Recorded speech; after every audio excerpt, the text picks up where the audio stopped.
Actually, there is something me I'm seeing logo. Yes. Let's give them a hand and come up. So one.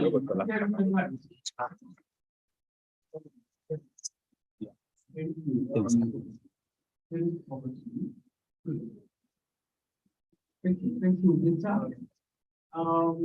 Our audience are online, our audience in the room. Good afternoon.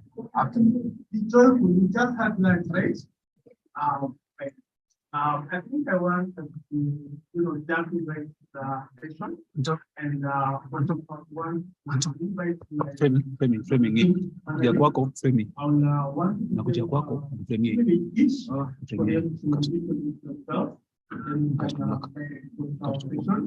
I'll request for the far right and tell us where you come from, what you do, and of course,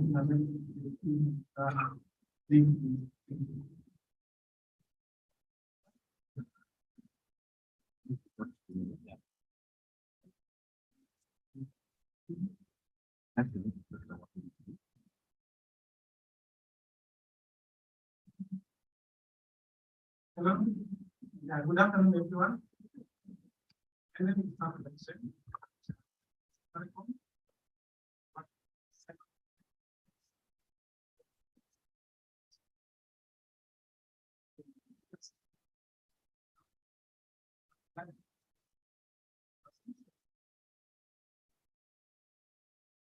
Thank you so much. And Terry, I think she deserves a round of applause.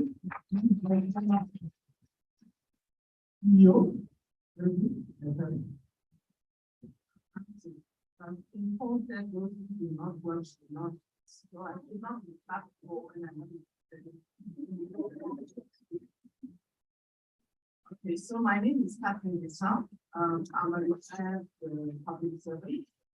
Worked in the public sector for 37 years. Before that, I worked in the private sector for a couple of years. It's quite some time. And now, that's what I do. I enjoy my leisure, and then from time to time, I have the privilege of talking to distinguished audiences.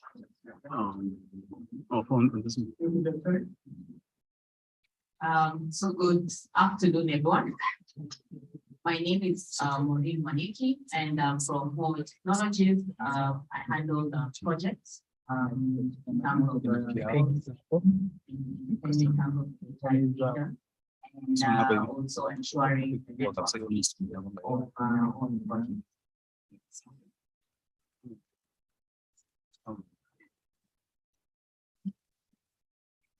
Thank you. Good afternoon. Yeah, my name is Joseph Milano. I come from the communications in particular. I come from the cybersecurity department and also the National Kenya Public Incident Response Team Coordination Center and the Kings. So, what we do, of course, I do the personally the cybersecurity system. And so for that, we operate 24/7. We receive incidents, we send advice to various people. We work together with the government, just ensuring that all the cyberspace within our boundary. More than that, we also collaborate a lot with our counterparts as the members of global networks, others. So it's a long story.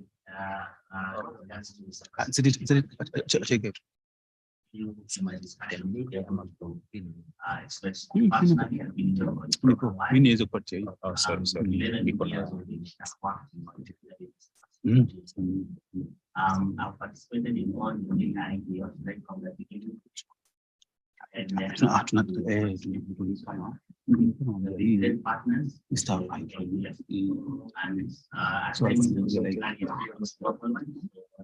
very interesting field.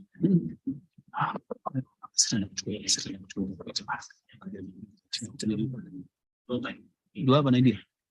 I don't. Because you want to be charged. That's why we're on the. That's right. Oh. But I can see. Oh.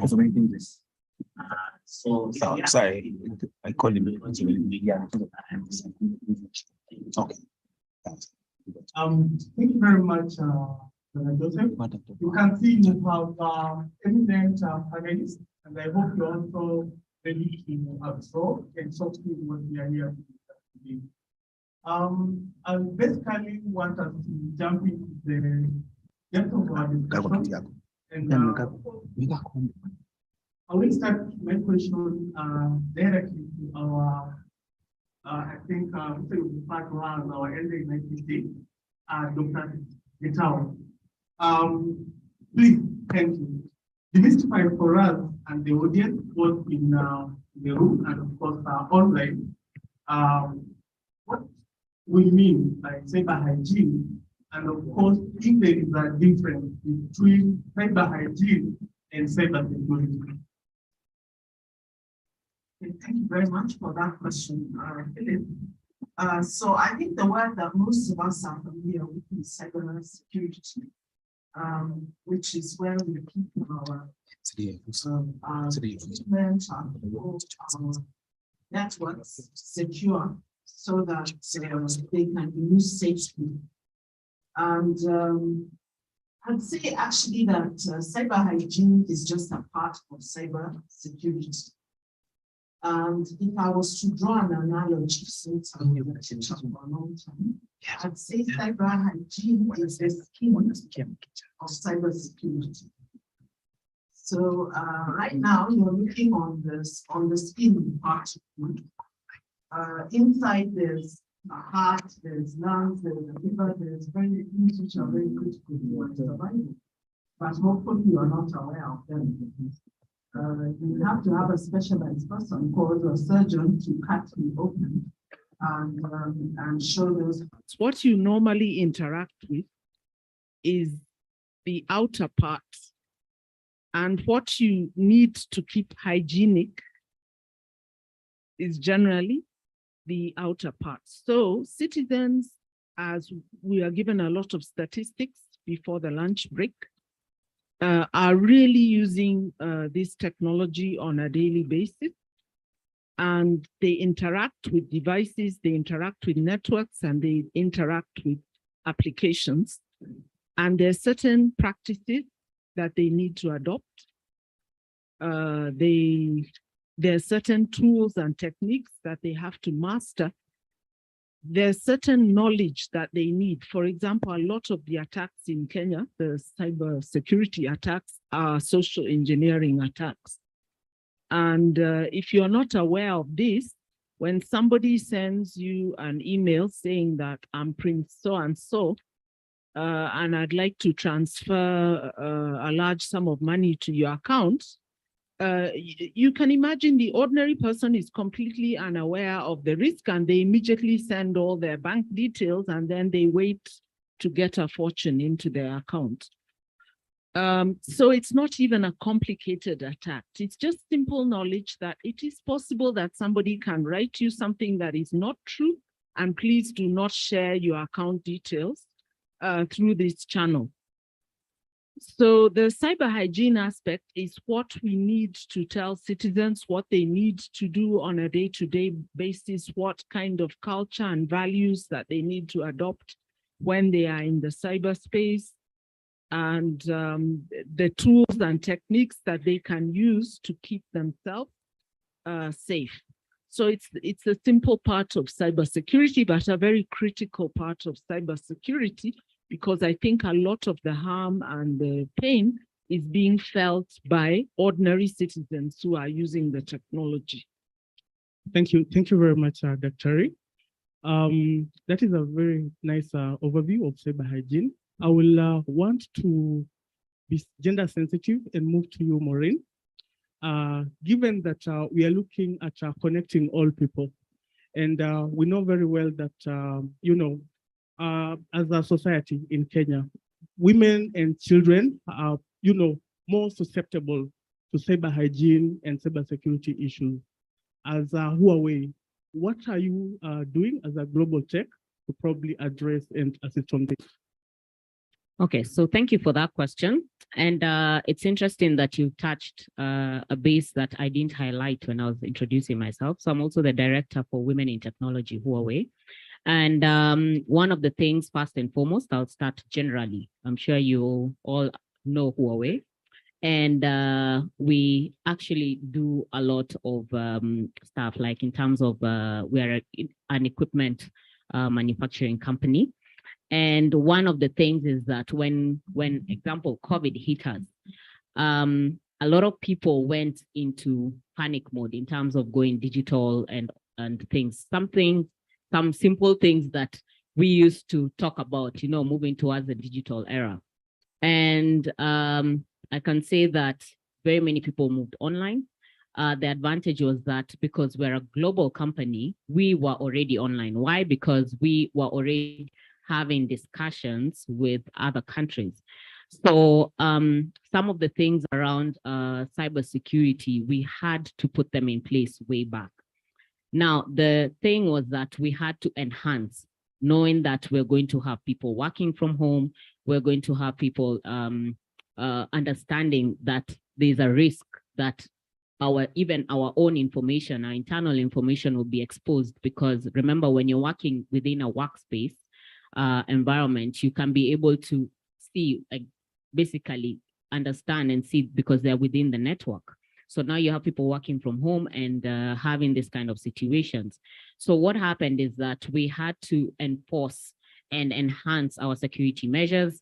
And this even went into us making sure that we even have third parties even doing an audit on our systems to make sure that the simple things are actually being met, even when people are working from home.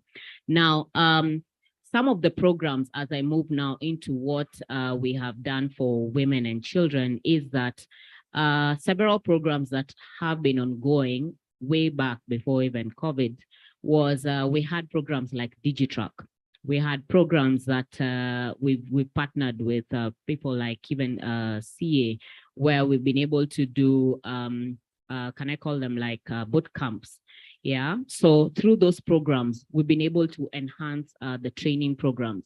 Now that people are moving more online and are transitioning to online, like now, if it's about workspace, if it's about even selling businesses, all these things, we had to make people aware from our training aspect.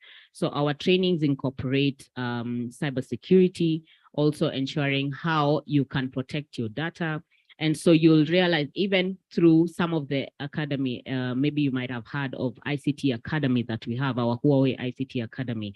One of the programs that we have involves cybersecurity training. So these are the areas that we had to enhance, even with the women and the children, that how then can we enforce that they can have this awareness as they do these trainings. So even in the DigiTruck, remember, you can't do such complicated trainings when you move to rural areas. So in rural areas, we do the sensitization of cybersecurity. With children, you can't start telling them about ransomware and all these things. You have to make it as simple as possible. I'll make it as basic. Your child picks up the phone, they go online on YouTube, pick up, they can watch anything. A pop-up comes on to the base, onto the page. It has all these things about, I'm sure many of you with young kids have, now the in thing is Sonic. So they click on something that is showing what Sonic. So apparently it's actually maybe say like a virus or something that is able to go onto your platform. So some of the things that we've enhanced is that even on our digital tools for the products that we have for our tablets, we've enhanced measures that you can be able to monitor what your child is doing, what website they've gone to, how you can lock those particular URLs, and so that they don't have access to some of those things. But again, you can only do so much as a parent, you can only do so much as an institution. the most is that you must be able to sensitize and make people aware that this thing is actually real and can attack either one of us. So it starts with ourselves. How then do we train and make it as basic as possible? And also institutions taking responsibilities around this particular space. So basically that is what we've done for the women and children within the different spaces that we've been in. Thank you. Thank you so very much, Maureen. Those are quite, great effort. I'll move to you, Director Nzano. And my question to you, given what we've heard from Maureen, they have done some efforts. However, we've still seen an increase in the number of people who are actually falling prey to issues of cyber fraud, losing their investments and the likes. So perhaps I would want to, ask you as a communication authority and the owners of KSAT, what are you doing in promoting cyber hygiene as a regulator? Okay, thank you very much. First of all, I would like to recognize my teacher, Madam Kate, who taught me at university level. So I'm a product. And I think she has defined very well what indeed cyber hygiene is. At the national point of view, as KSAT, what we are doing, we have recognized indeed that cyber hygiene is a key element within the cyber security management. In fact, it's the most important element amongst any others. In fact, I tell most people that when they are about to invest into cyber security management, the number one thing most people think of are tools, isn't it? You will want to go and buy the latest antivirus, latest software, the latest intrusion prevention system or intrusion detection system, install it, and you believe I'm set, I'm ready. Yeah, I've got first level, second level, third level of wall protection on my network, right? But you realize now it's beyond that. Cyber hygiene now actually goes to the people issues, behind behind the infrastructure and the ecosystem.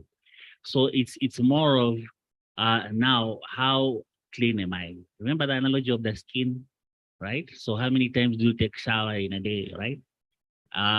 When are you clean? When time do you put lotion?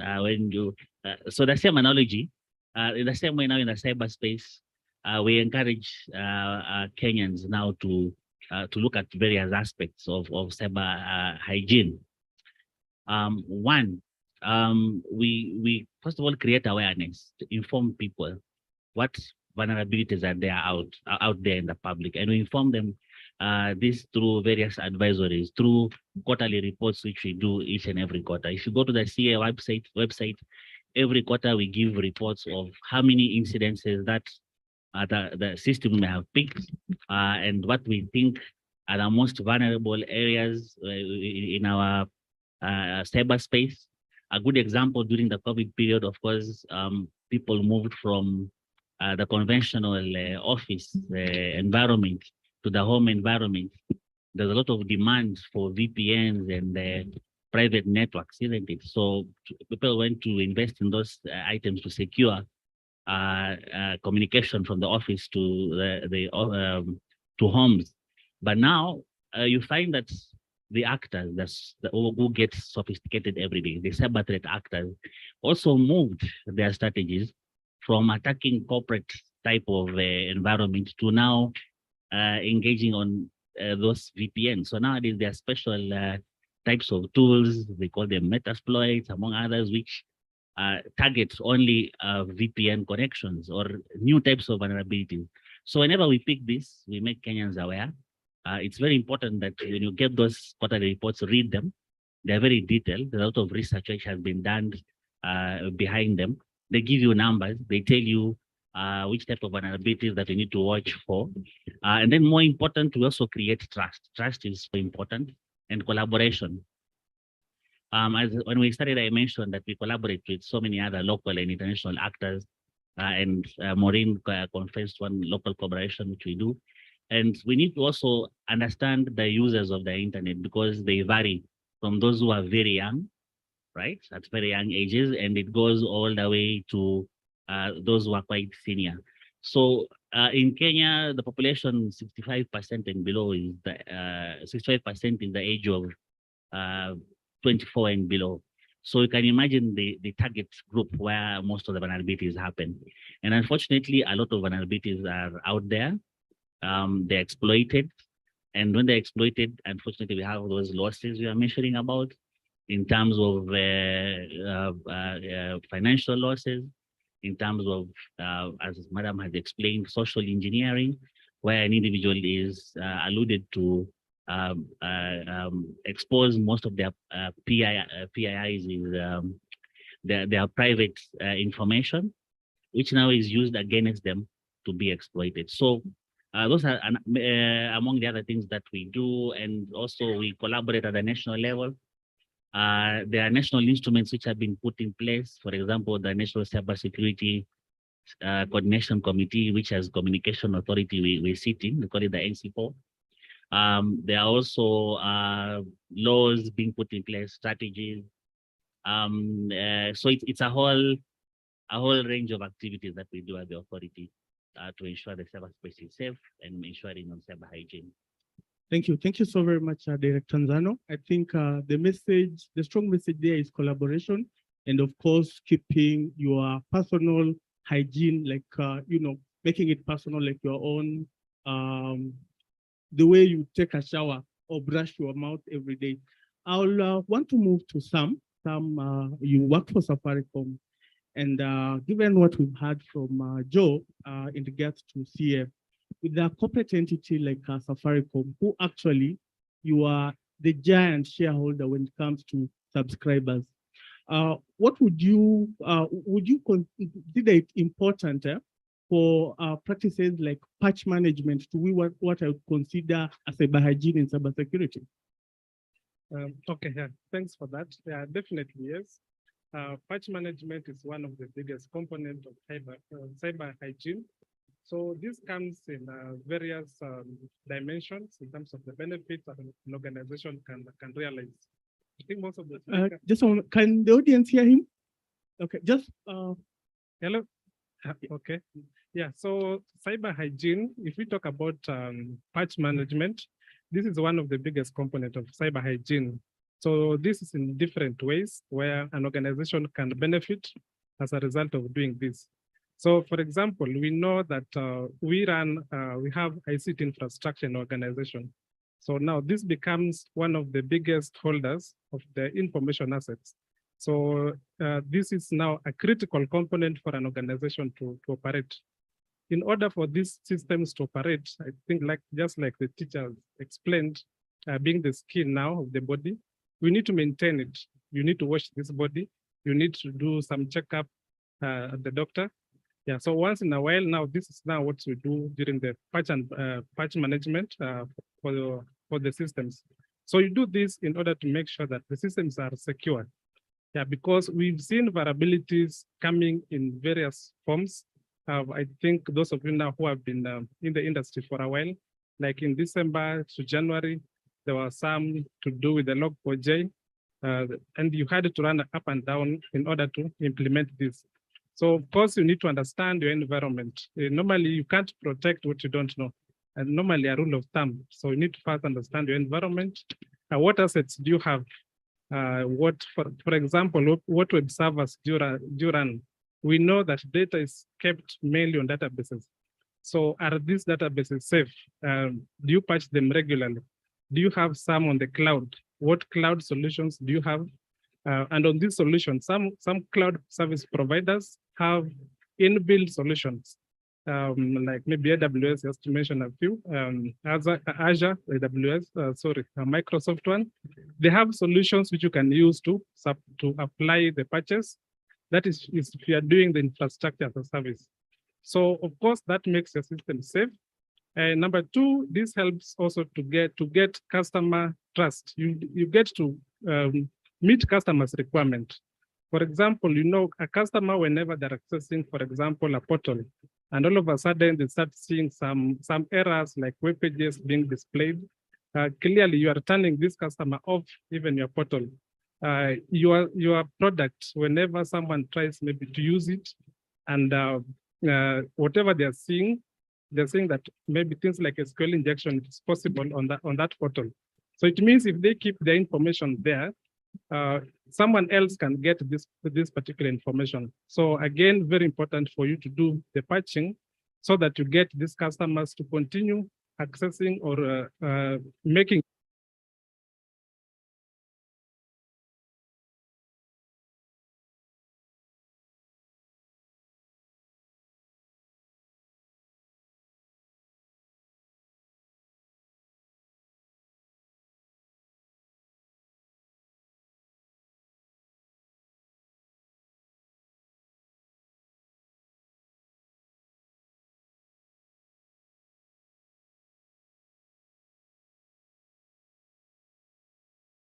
Need to maybe do another upgrade. So if you could continue applying these security patches, even the vendors themselves will be able to give you the support to keep your systems running.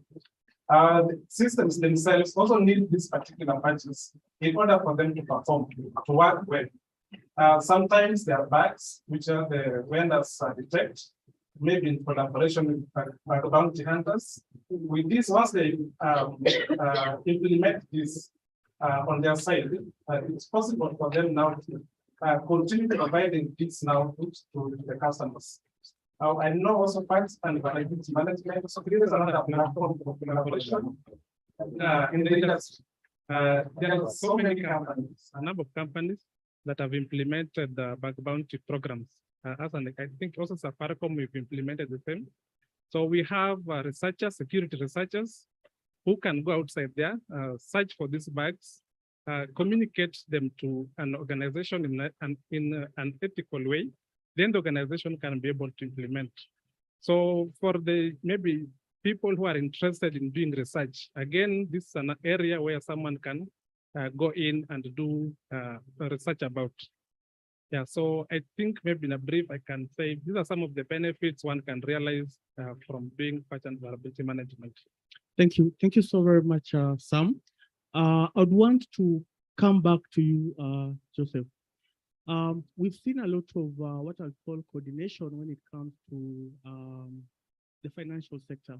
Like, for example, we know very well CBK as a regulator has released some guidance notes in regards to financial institutions on how they manage their cyber hygiene or cyber security.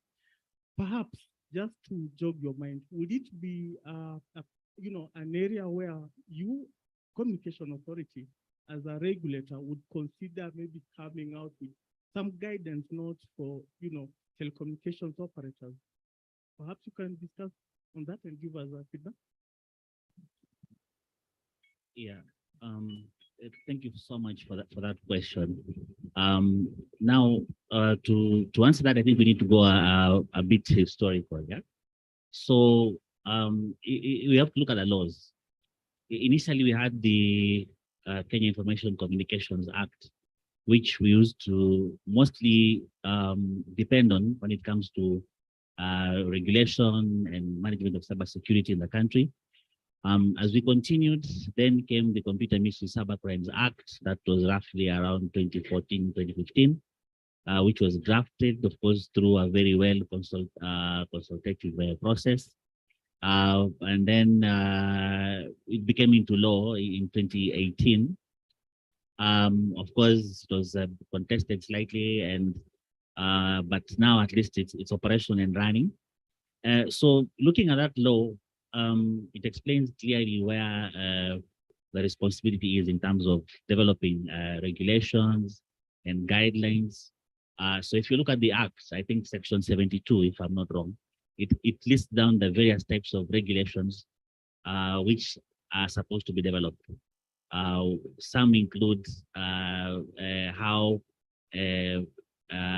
boards and other entities within the private and government sectors should consider cybersecurity as high in their agenda within their operations. So it's a work in progress. I must say the financial sector may have been slightly ahead of us, but in terms of cybersecurity, the stakeholdership is larger, because now if you look at the committee, the National Computer and Cyber Crimes Coordination Committee, has roughly about 10 different entities of government and some others co-opted.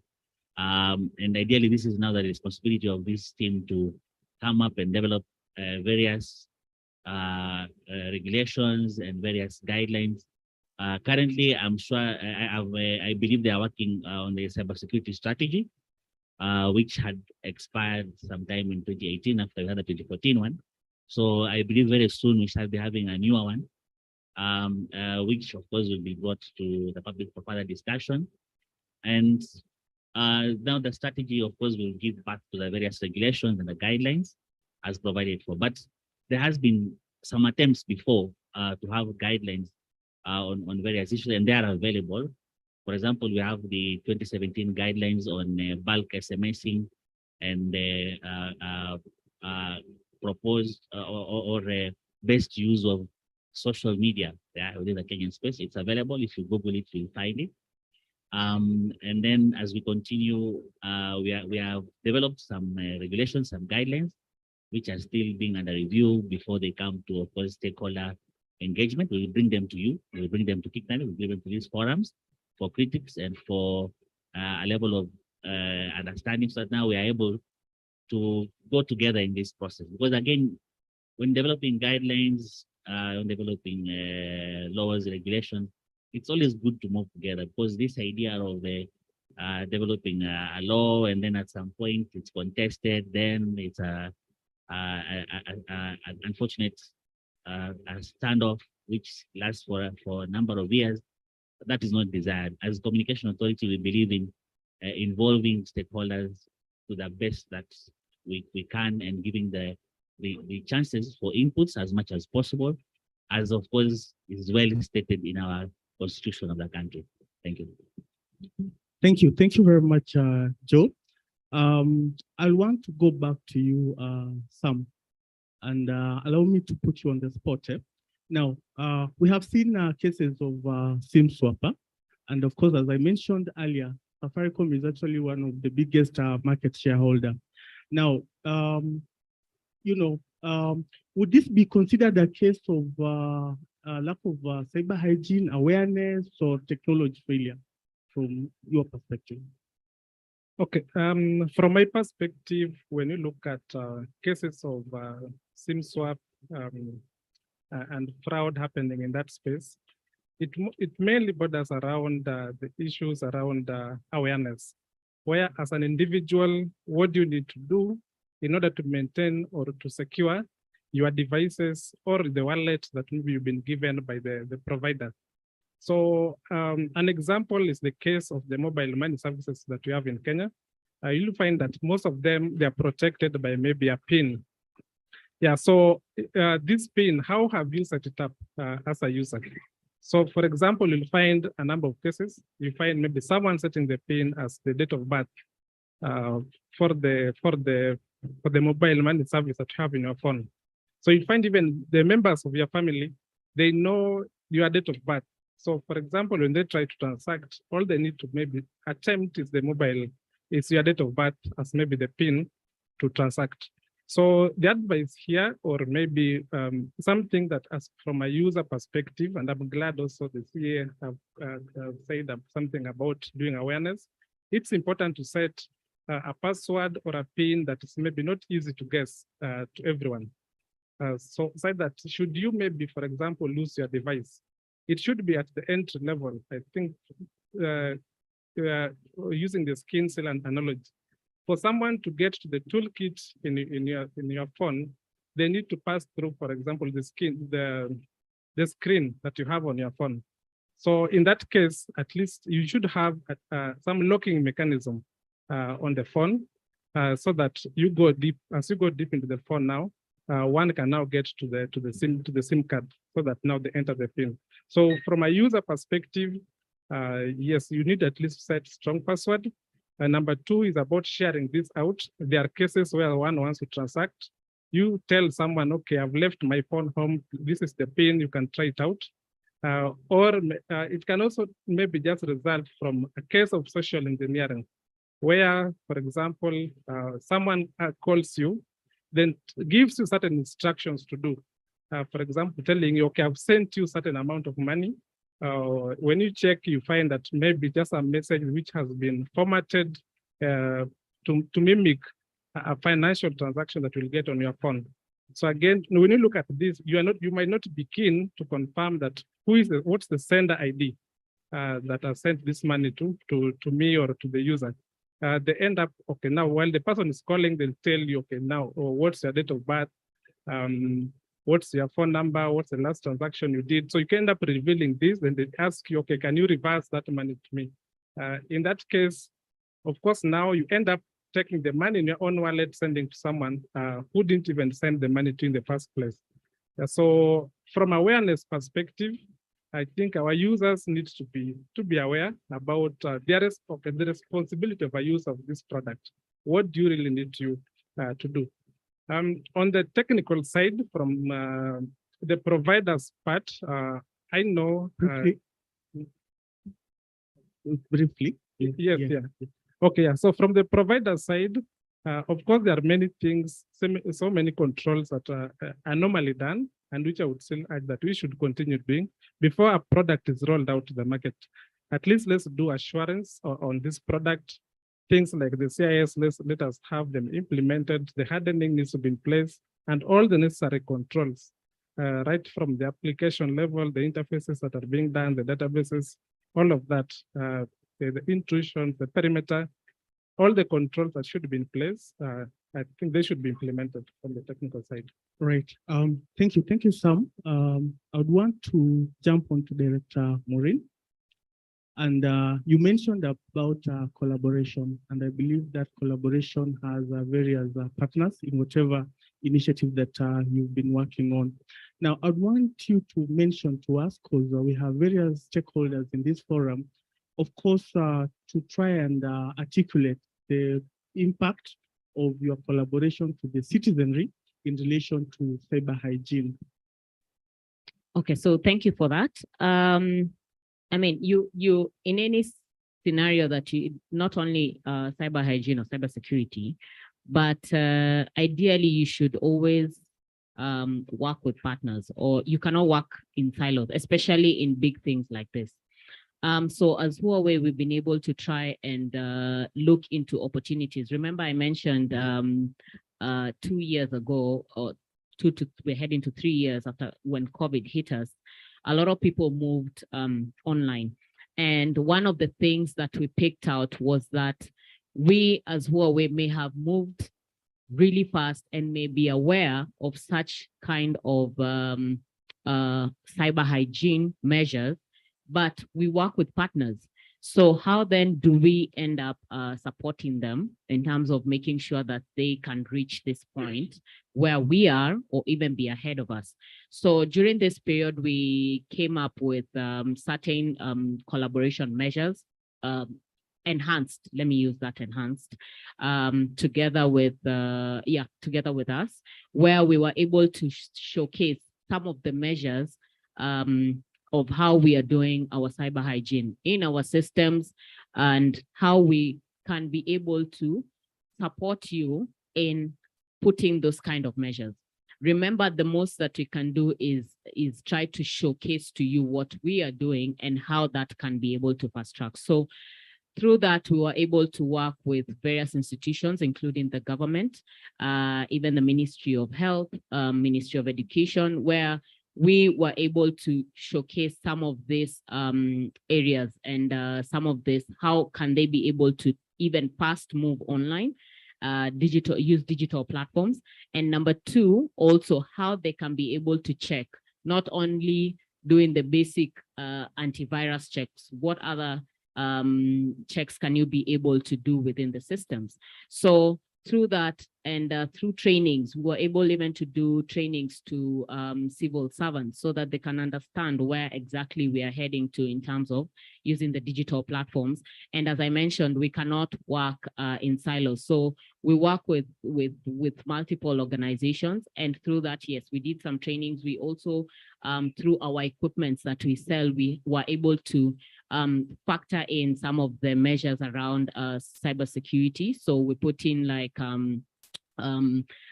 antiviruses or other, tools that we can be able to use to check within the systems. And also through that helps us to showcase to you. And the most that we can do, we can only be able to showcase to you. We cannot be able to do much when it comes to now an organization that we work with. Now, another thing we also were able to do is that we realized that we can also support in terms of the institutions that do, let's say, like our drills, like, you know, the way you have a fire drill within our organization. So there's also like system drills. How then do you check how prepared you are in case there's an actual attack? So if there's that kind of scenario, then what else can we be able to do? So those kind of things were the ones that we were able to support. And then moving on now closer to now the people who we are doing the trainings to. Remember I mentioned around the DigiTrack.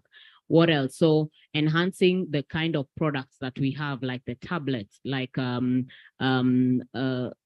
especially the tablets, also the mobile phones. So that way, when even we're partnering with the likes of CA and also Safaricom and also other partners, we're able to showcase that through these tools, your people can be able to be protected. And this is what they need to do. This is the step-by-step in which they need to be able to follow up on so that they can try and protect themselves and also protect their families.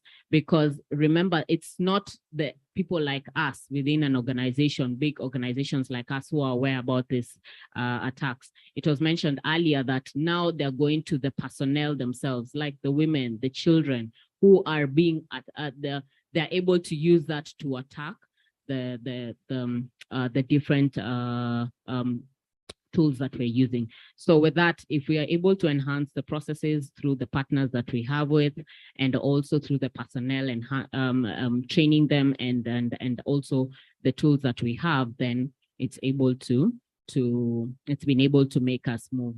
Thank closer. you. Thank you very much, Maureen. Finally, Dr. Ray, I would want to ask you one last question. Tell us, would it be advisable to have a policy or a framework that basically articulates differently cyber hygiene and cyber security? Okay, I don't quite know what to say, because I don't want a proliferation of policies and so on. We'd like to have a few. However, yes, I do believe that we need to look at cyber hygiene as a separate area, because it concerns the citizen, and equipping the citizen in certain simple ways.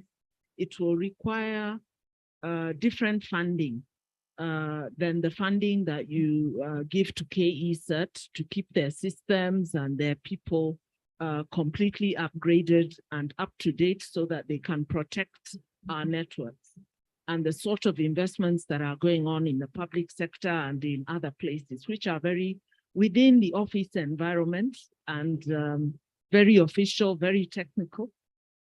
Now you're talking about how do I, for example, pay to train a community, are they called community learning trainer, a young person to go about the community sharing this information? Do I need to create new jobs where those community trainers are available? Because the thing with this is neither the technology nor the criminal is standing still. Every day there's a new device. Every day there's a new threat. So it's not the kind of learning which you can fully integrate into the school environment. And once you've done the course, it's supposed to last you for the rest of your life. This is the kind of information that you need to share on a daily basis with ordinary people. And so we need new methodologies for imparting this information continuously to citizens, whether we're doing it through social media, or we're doing it through the mass media, or we're doing it through those community trainers and so on. So yes, I agree that it is a separate area, but I don't particularly feel that we start making a law or something very formal. What I think is that it should be a very important program as part of our cybersecurity. It should be funded. It should be supported and given an institutional framework that takes care of it to make sure that it is always done. Yes, I think that's what I would recommend. Thank you. Thank you so very much, Dr. And I think at this point, we'd want to open up the floor for questions from both audience in presence in the room and of course online. We'll only take 2 questions. I'll take the lady at the back in the white mask and this gentleman here. A roving mic.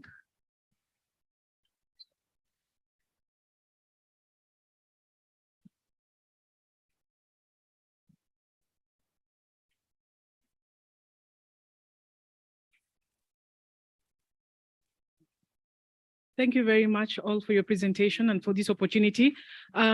Listening to the issue of cyber hygiene, I tend to feel that the burden is mainly placed on the user more than the service providers like Safaricom, because when we go to an M-Pesa shop to withdraw money, we leave our ID and details with the agents who are spread across the country. How is this data being protected? Because personally, I've been a victim where I've had 33 lines registered under my ID. Since 2018, I've been following up with Safaricom and they are still investigating.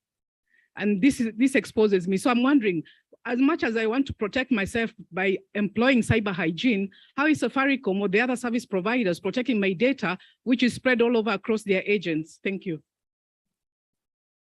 Thank you. We'll take the other one, then we can be able to respond.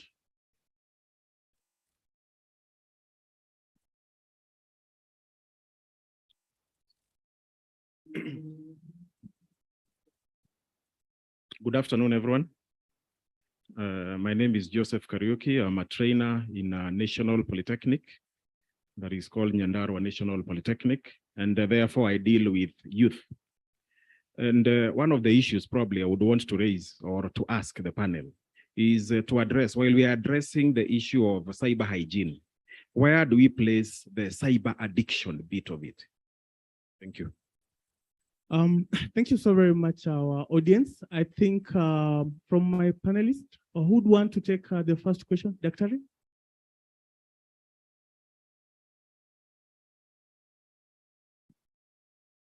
Okay, thank you. So I think a very good question was asked about, are we putting too much responsibility on the citizen or the user for cyber hygiene?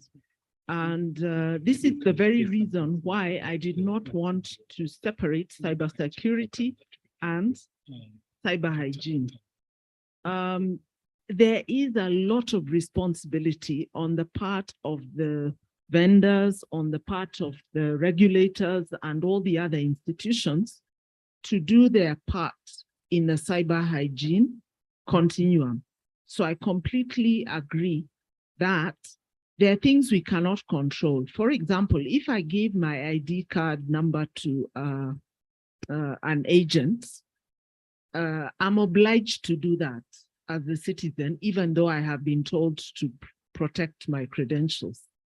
If that person then misuses that information by making it accessible to criminals who then register a lot of lines, and then that follows with the inability of the sufferer, the person who's has received these 33 lines, to report this issue and have something done with it about it in a very timely fashion. That really cannot be placed on the user, because 99% of that, or even almost 100%, is for the provider, for the vendor, and for the government to take care of that issue. So the cyber security should give us laws and policies that encompass cyber hygiene. Yeah, so that the citizen is fully protected. Vendors and manufacturers of equipment and vendors should have standards that incorporate cyber hygiene issues so that the citizen is protected. And agents or customer care and all the other people who interact directly with the citizen should also be regulated towards cyber hygiene. So the part that is left for the citizen is that small part, which we already take in other parts of my life. No one else can wash my hands for me, at least when I'm an adult. I still burglar-proof my windows, even though there's a police force. And I still have a lock on my front door, which I lock before I go out. And I can't say that the police are responsible for protecting my house, and therefore I'm not even going to lock the front door. It's up to them to make sure that my house is secure. So there's a small part that we are still leaving citizens to do, but it's not the whole story when it comes to cyber hygiene. Thank you. Thank you so very much, Dr. That is quite articulate and, of course, concise to the problem. I don't know, Joe, would you want to jump in perhaps just to mention one or two things from a regulator perspective? Yeah, thank you. First of all, yeah, very briefly, I like to make the room aware that the Data Protection Act, which has been put in place in 2021, they effectively developed regulations which have been promulgated. I hope I pronounced it right. And they're effective in the month of March.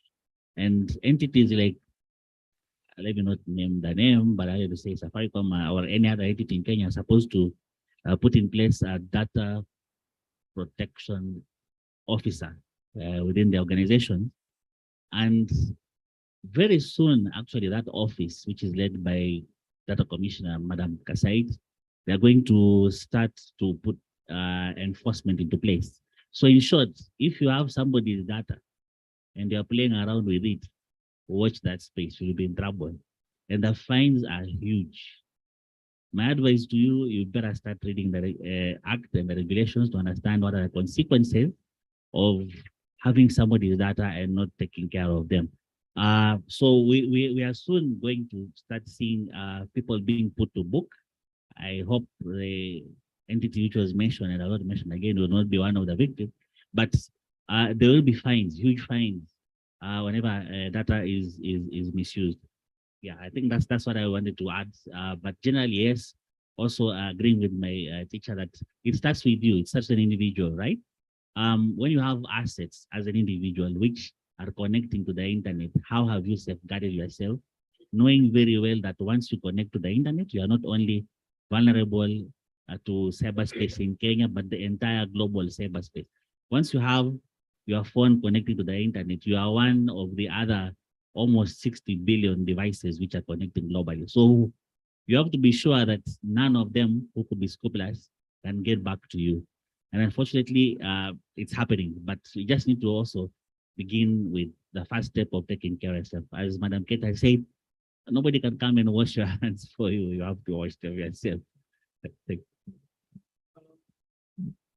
We have to address Joseph's question in regards to cyber addiction. You want to give it a try, or Dr. Anyone?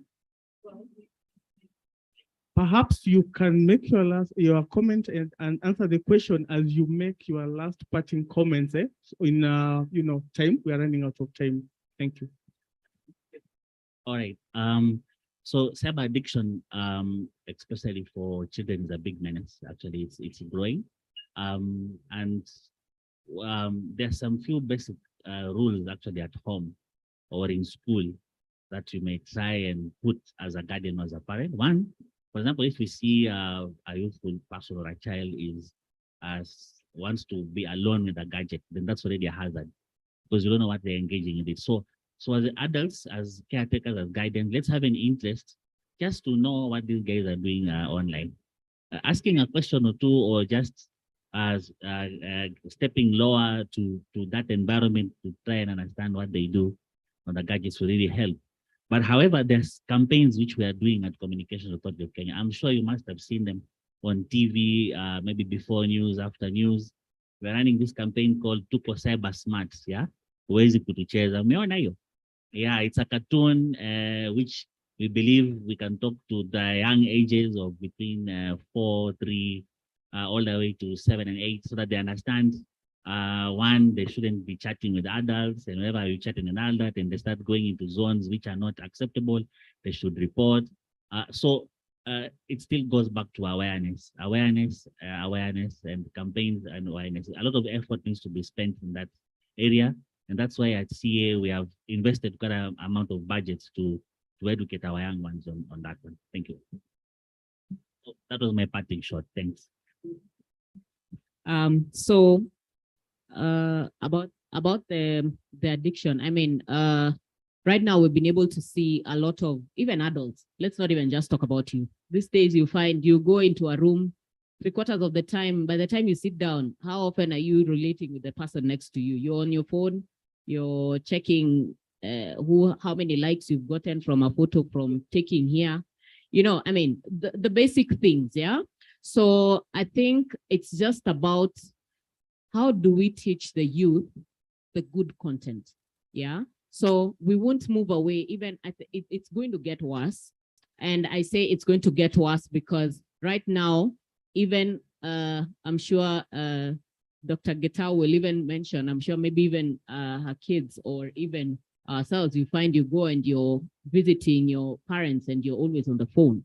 And even now parents are also finding themselves on the phone. So it's about how do we ensure we can relate with good content. So when we are training people or when we are undertaking this particular trainings for even as well, we try to make sure that we enhance, please focus on the good content, focus on things that will grow you. Every day, how often do you teach yourself something new on the internet? So as we say that when we are trying to enhance, and even in the programs that you teach within the university and also as they move into the real world, can they be able to focus on the good content and teach them how to check for good content? Now, for my parting shot is that we now cybersecurity, cyber hygiene, it's all here with us. Then what do? We're evolving. We have to figure out how to adapt. Now it is for us to adapt and see the hackers are getting smarter. The people who are able to understand and see what particular content is there, they're getting smarter. So how smart then can we move with them? So let's try and work together as partners to see how then we can be able to fight some of the hackers and support each other so that we can ensure our systems, our processes, and personnel are safe. Thanks. Okay, thank you. I think most of what I would have said about cyber addiction has already been said. So I'll say as my parting shot, my biggest concern right now is the lack of employment of our youth. And I'm really thinking that these are new areas where we should be creating jobs and opportunities so that people can engage in these areas, solve the problem, and at the same time, make a living. I think one of the reasons why people are becoming cyber addicted is they have too much leisure time. And of course, these gadgets are a very good way of keeping yourself busy if you don't have much to do. It's difficult to be cyber addicted if you're working, although I think this gathering is not proving my point, because I can see many are cyber addicted, but maybe it's because we're making them sit down and not do anything. So please, let's for the Huawei's, for the Safaricom's, for the government of Kenya, I want to challenge all of you. Don't always employ clerks and cleaners. Let us start creating new employment opportunities that are addressing the current challenges that we have and which can really employ our youth, and then they don't have time to be cyber addicted.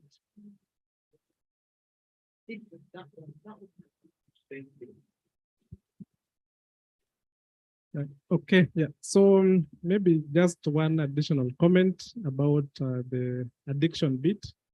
I know from most organizations, we've implemented content filters at least from where I work, that's something we've done. This helps, of course, with minimizing those unnecessary contents that users can consume. It's the same thing that I think one of the panelists has said. Parental control, these are things maybe you can implement on your phone, including, I think, Safaricom as a product. If you're using FTTH, you are able to implement this on that specific service so that you also limit what is being consumed. My parting shot, of course, is about the technology. I think the technology space is growing very fast. So it means that those of us who are interested in this space, also we need to keep up with that space. Some time back, I think it was quite hard to get someone who was an expert in cybersecurity, but thanks to the colleges who are now also offering these particular courses in their syllabuses. Yeah, but again, in the field, of course, now we have things like now cloud computing, which again in itself is also evolving. You find things like AI. If you talk about the virtualization space, again, that's another area which is evolving very fast. So as a cybersecurity maybe expert, yeah, we also need to keep pace with that. Otherwise, the hackers will always get ahead of us. And now we keep chasing our tail in the process.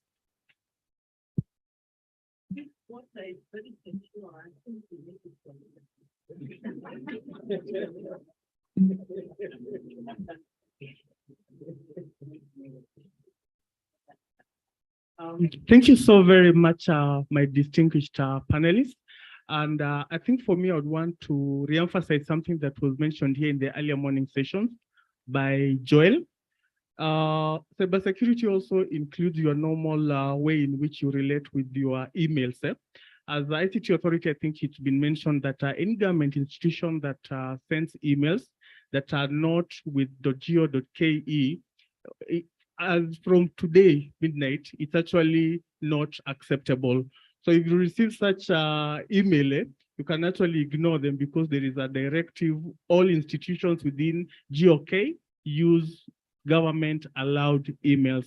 Now, I would also want to thank KICTANet. I think we have worked with you, and we have a program that we are working with KICTANet on this issue of cyber hygiene, where we are trying to ensure that we inculcate that aspect of cyber hygiene within our, our what I would call vulnerable communities, people with disabilities. And some of the initiatives involve enhancement of government websites so that people with disabilities, you can't see, you can't read. We want to make sure that those sites, those websites can actually be used by people with these disabilities because they host what you call government services. As a person with disability, you want to be able to access those services like any other normal human being. So we have had working relationship with the UK FCDO and of course KICTANet to try and ensure that is achieved. Of course, one of also our initiative is to make sure that we have a digital space that is secure when you are trying to transact basically on e-commerce. And we've been working with CA to ensure that one of our flagship projects, which is the National Public Key Infrastructure, to provide you with digital certificates, online identity is actually achieved. So we are trying to make sure that this is launched so that when you are transacting online, we know who you are, whom you're transacting with through the use of digital certificates. And we've been working with CIA and of course, even with support from UK FCDO. So to me, I think it's to thank you, our audience, and of course, our audience online who have been attentive and, for taking your busy time or your busy schedule to attend to this. So thank you so very much. I'll want to hand it back to you, Victor. Thank you very much. Let's give them a round of applause. Very, very interesting session on cyber hygiene and connecting people. I'd like the panelists to pose for a small photograph as they pick their bags. I hope now we're able to know what to do. Ukiona ile message ya tuma kwa hii number. And now we know the faces behind the help that we can get and where to get help in case of anything.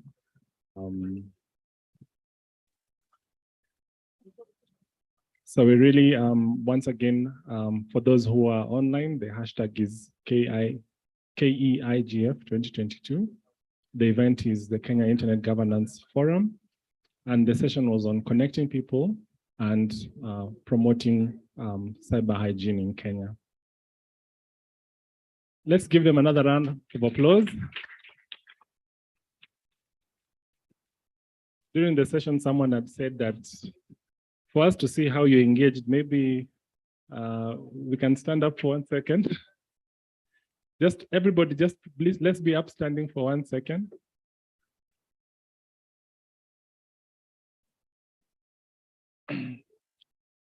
There's I know most of you are techies, so you'll probably understand this. How many programmers does it take to change a light bulb? None. Fantastic. It's a hardware problem, right? All right, thank you. So I want us to draw the word coconut using our bodies. C-O-N-U-T, right? But using your entire body, right? So this is, yeah. So you have to, right? Then the O we do here. Then the other C, this other side. And then the other O, this way. And then N we go down this way. And then U we go up. And then T we stretch our hands. Then clap for yourselves. This workout was important because the next session,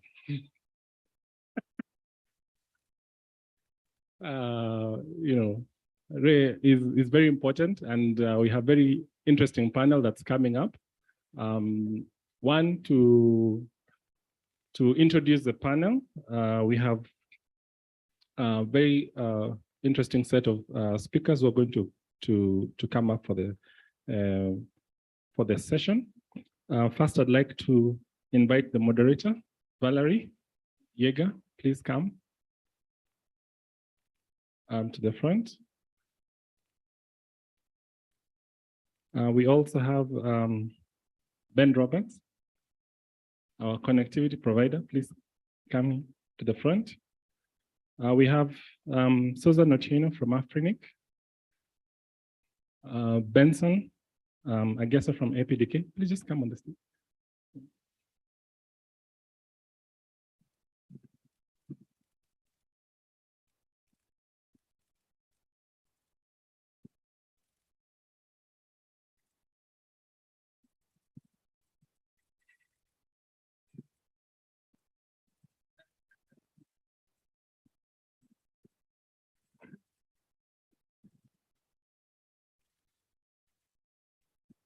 Yes, so the session will be on emerging issues.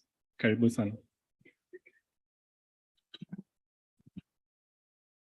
Sonia, okay. Good afternoon, everyone. Yes, so this session is on emerging issues, which include youth, online work, inclusion, and regulation. So we're very privileged to have this panel here. I'm seeing a lot of wisdom on the panel. So with that, we'll just like a round of introductions, and I'd like to start with Susan. Tell us what you do. Introduce yourself. Valerie. Becky? Sorry. Go ahead. Thank you for joining us, Becky. So yeah, we'll start with Susan, then we'll have Becky. Yes, as the panel continues. Then we'll have Benson, then we'll have Ben. Thank you. Good afternoon, everyone. My name is Susan Otieno. In the program, it was my CEO who was supposed to join us online, but something has happened. He has a small emergency. I am standing in his place. I am Susan Otieno from the African Network Information Center. In short, AFRINIC. What we do, we are the Regional Internet Registry for Africa, and we are responsible for distribution of IP resources. This is IPv4, IPv6, and ASN numbers. And yeah, I think that in a nutshell, I think more I'll go along in the discussion. Thank you. Greetings, everybody. My name is Rebecca, but people who know me call me Becky. I am here in this capacity as a representative of the Youth IGF that was held yesterday. So I'm going to be giving you a report on that. Also as a fellow of KESIG and an AfriSIG fellow. Thank you for having me. Yeah, good afternoon, everyone. My name is Benson Agesa from Association for the Physically Disabled of Kenya. I'm a program officer, so I'll be talking much about disability inclusion and mainstreaming. Thanks. My name is Ben Roberts. I'm from Liquid Intelligent Technologies, and I build internet networks and I kill bills. Thank you so much, Ben. On the same backdrop, as we follow you on Twitter, where you were very vocal about the ICT practitioners bill and the kill bill, even the diagram that you showed on your Twitter, which was super interesting. Talk to us about that in terms of emerging issues and regulation, and specifically talking about the ICT practitioners bill. Thanks. Yeah, I saw that coming. So, I mean, it's been very strange to understand what has been going on here. You know, we operate in a lot of countries, and you know, nowhere have we seen regulation coming out of nowhere to try and curtail the digital economy. We have a very healthy sector. We have a very healthy industry and players working together to, and you know, that's private sector and government, and working together to build the digital economy, to build a ICT industry. And I think it's been very successful. I mean, Kenya has been leading the way in doing that in Africa, definitely, and the progress I've seen while I've been here has been amazing. And you know, this thing kept coming back and back and back to try and put the progress back in the box. And it's glad to see, you know, it's good to see that third attempt. It's been sent back. I don't expect to see it again, but anything's possible. But you know, I think at the end of the day, a lot of people came together at the realization that this thing had been passed by a midnight session of Parliament as it was closing down. You know, I think it was a wake-up call, and I think you know, everybody came together from the youth. You know, starting with on Saturday morning or early Saturday morning, a young man put together a petition, or it was the second petition of its nature, and by Saturday afternoon, it was, let's say, it's trending big time, and I think 16,000 signatures were raised on that. So, you know, this was a young developer training people to develop. You know, started this off, but the whole industry came together, I think, at this stage. You know, there were different industry bodies. We have TESPOC in the telecommunications sector. We have KEPSA, which I'm part of the chair of the ICT sector board in KEPSA. But then we had a lot of people who were just, you know, ecosystem players, people who are innovators, people who are leading big tech organizations and their development centers, and everybody came together and very rapidly and put together a pretty conclusive piece of work, which I think was what was submitted to His Excellency. I think census prevailed. I don't really want to go back to that bill. I think let's move on and let's build this industry, and let's encounter problems along the way that need regulation. And you know, we've identified a lot of those. Data protection is something very much wanted as an industry. We're seeing strong cybersecurity laws, as well as a lot of work needed in cybersecurity to make these things happen. But let's try and address the big problems, right? Let's try and look for what actually is going wrong, and then we'll regulate when things become critical.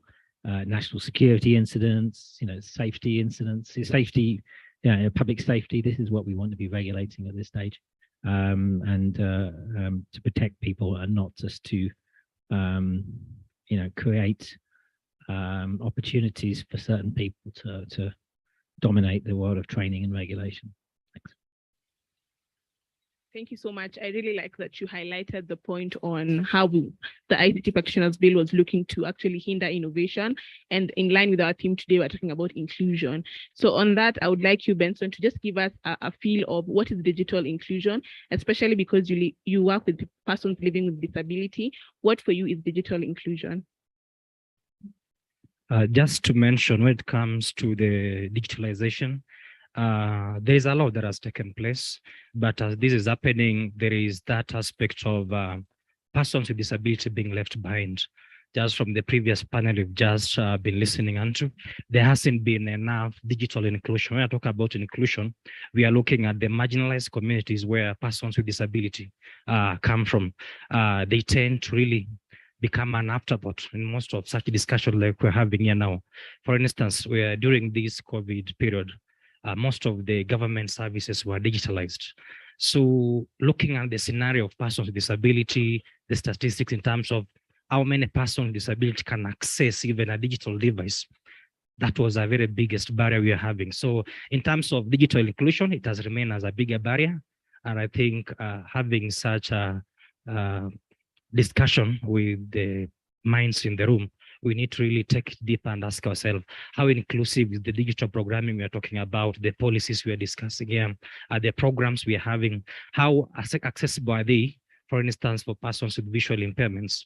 We understand these are categories which need some very specific modifications or adaptations of what we are commonly having as common system, so that they're able to access it. So in terms of where I come from, there is a lot of barriers. We haven't achieved the digital inclusion when it comes to digital participation for persons with disability. Thank you so much. And I like that you mentioned about the stakeholders in the room in terms of the ecosystem and what we are doing, especially now with the Kenya Internet Governance Forum and the week. And to speak to that, we actually have a stakeholder in the room, being Susan, who's actually representing the Regional Internet Registry. So Susan, talk to us more about what are the emerging issues in this space and what you're doing as an organization in that sector. Thank you for that question. Now, IPv4 resources are now depleted and people are moving into IPv6. And speaking of resource numbers, IPv6 can accommodate more IPs compared to IPv4. And this might need infrastructure. So the new trend now is moving from IPv4 to IPv6, because now we are trying to make people adopt IPv6. And for that, we, as Afrinic, we are doing a lot of capacity building in this regard. We are having a lot of online sessions to train people. That includes you and me, people who are interested in internet technology. You do not have to be engineers, yet we still have a set of online classes specifically for engineers and network engineers, to be specific. So we are doing this. At the same time, we are asking our members who have ASN numbers and IPv4 to get IPv6. They have incentives in that regard. So those who are our members and are in the room, you can see me. Yes, so in that regard, we noticed that Africa is really delaying in picking up IPv6. Other regions, by that I mean the different continents which have different regional registries, are very quick to pick IPv6. So we are as Africans, we are slow in picking IPv6, but we are getting there. I can't say, like, for example, Kenya, that there's no IPv6. There are members in Kenya who have taken up IPv6 and are continually taking it up. So that is what we're doing in that regard. And in terms of the new trends, in terms of registry and numbers. Thank you.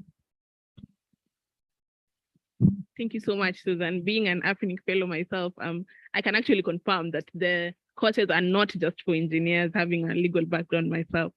So with that, I'll move to Becky. You'll talk to us about what the youth are saying in terms of digital inclusion and the emerging issues, and what online work is looking like right now for young people. Thank you. Thank you, Valerie. So as I had mentioned earlier, the Youth IGF took place yesterday. It was a hybrid event, or rather, sorry, it was a fully virtual event. We would have wanted it to be a hybrid, but due to a few issues, we could not.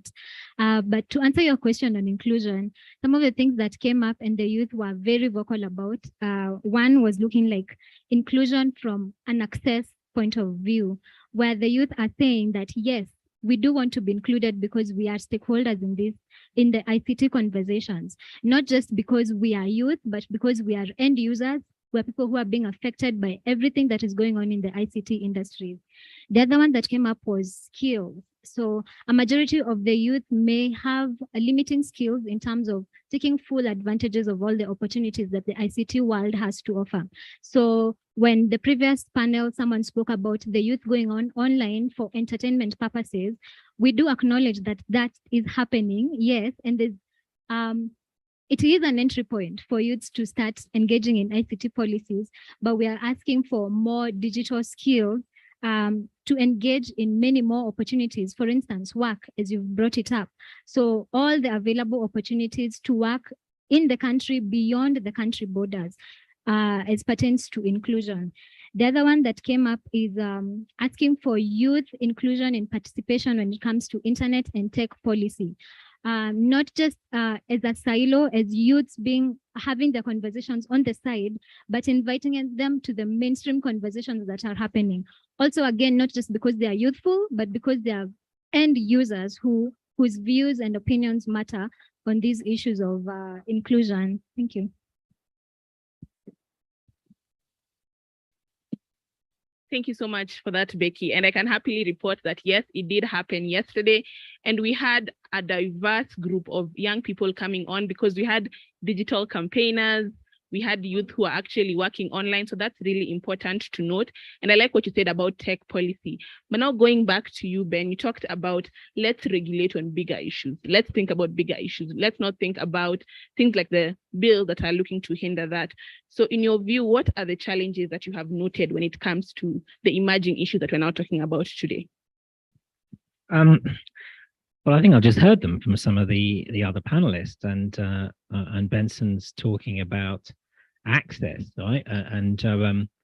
I just remember being here 2 or 3 years ago on the same panel, on a panel about inclusion, and it was a stage very like this, and there was a member of the panel was in a wheelchair and wasn't able to join the stage and sat down there.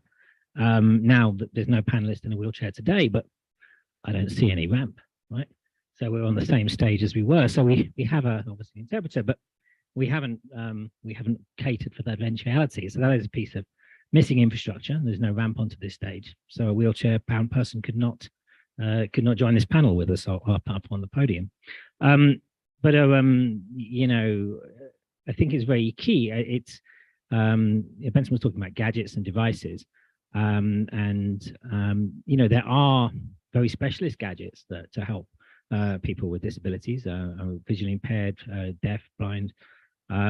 You know, the devices exist that can actually enhance their lives, but there are very few of them around. They become a bit more expensive than a mobile phone, which is the gadget that most people have. But generally, I'm seeing a very large gadget digital divide. So if you're in Nairobi, if you look at the data from the 2019 census, if you're in Nairobi, about 66, 65, 75% of citizens have a tablet or a laptop, and that's, you know, that's a poll including children. So not every child has a device of that nature. Once you get out into you know, anywhere, as soon as you start leaving Nairobi, it starts tailing off very rapidly. And in the northern counties, it's about 2 or 3% of people, of citizens, have a laptop computer. So if you are just working with a Kabambi phone or something else like that, you know, you're already marginalized by the gadgets you have. And as well, there's a matter of infrastructure. We've done a project recently in Nairobi where the Nairobi MP Esther Passaris had put gadgets in the special needs units of some 17 schools, and it was a smart TV that could stream, educational material. But none of them had any internet. And about 5 of the schools had internet feed, but there was no coverage, there was no cable, there was no internet down to the special needs unit, left behind and forgotten. So we put internet to the remaining 12, and we extended the local area network, to those areas of the school. But we have to be intentional in addressing the gadget digital divide. We have to be intentional in addressing the connectivity infrastructure digital divide. And a big piece of you'll hear me talking about is connecting schools generally. It's my big thing. But we have to work together. The government has made a clear intention to do this now, and political aspect.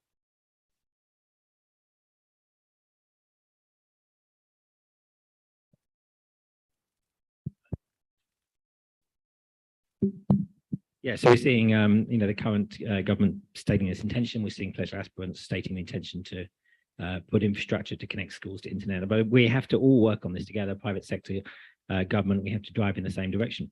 So let's focus on building stuff. We've got a lot of policy blueprints. We've got a lot of regulation. We have to, right now, build around the problems that we see, as well as trying to regulate problems. Thank you so much. And moving on to Benson, what as an organization are you doing to ensure that the challenges you mentioned earlier can be overcome? Just to mention what we've done in the previous past one, we did a baseline to really determine the real situation when it comes to access to with the focus on the government digital services for persons with disability. And actually the results were very shocking, whereby we're having less than 10% of the entire population of persons with disability being able to access to the information. So in regard to that, what came out strongly as one of the areas we are currently addressing is lack of the basic ICT skills. That is major, because for you to be able to navigate, to be able to use the internet, to be able to use the gadgets we are talking about, you need to have that basic skills to navigate across all those items. So this one has been very key, and as FPDK, working with other many partners, including the ICT Authority, FCDO, and many other partners in the room, Communication Authority, among others. We are currently having a major project whereby we are trying as much as we can to really bring on board many persons with disability, just to build their capacity of basic skills, so that they are able now to even without the sophisticated gadgets, they're able to use their local cyber cafes and other instruments within their locality to be able to access these services. We understand there is a lot of opportunity when it comes to the digital world, and as a PDK, we want to make sure we are moving at that quick space with persons with disability to ensure that if not all of them, majority of them are able to get this space. Just to mention, as Benson has just said, most of persons with disability, for instance, those with the physical, they have access barriers. They might not be here at the same time we're here. They need a lot of facilitation, a lot of adaptation to be able to be such areas. So most of them, digitally, they'll be able to enjoy these services within their homesteads. So once we empower their capacity on these basic ICT skills, and where possible, we avail some of the basic digital devices, they'll be able to really get to these services, and including even following such major forums in the country. Thank you so much. Back to you, Susan. You spoke about the IPv6 uptake and the challenges you've been facing and the online courses that you've been taking up. So then how, as an organization, can you come into the local context of Kenya and also promote the same? I'll start by saying we are here. We, right now, because of COVID, we were not traveling too much to be able to participate in these activities. So now at least the world has opened up and we are traveling and we are getting to meet our membership as well as participate in such activities like we are here today. And also to build on the aspect of digital divide and inclusivity, I believe inclusivity cannot come in without diversity. And when you add in the aspect of diversity, then there are different things to consider. There's the aspect of language, there's the aspect of culture, the aspect of income, and all that. And Kenya is not different, you know, like we have now almost 50 tribes, yeah? And everyone wants something that they can be able to relate to. Same as disability, you just can't say, we will focus on the blind because you will be leaving out the others who are physically challenged in one way or another. So I believe in the aspect of collaboration, because not only one organization or the government itself can be able to achieve this. There is need for collaborative effort in the country. The different players in the ecosystem coming in, for example, to support maybe disability apps that cater to the needs of all these people. I know they exist. It's only that there is always a funding question. There is always a patenting and copyright issue and all that. So in a nutshell, I think that's just it for me. Thank you so much. And Becky, just the last question before we open it up to the floor for Q&A session. I'd like to know, what are the challenges that the youth cited within their forum in terms of the emerging issues?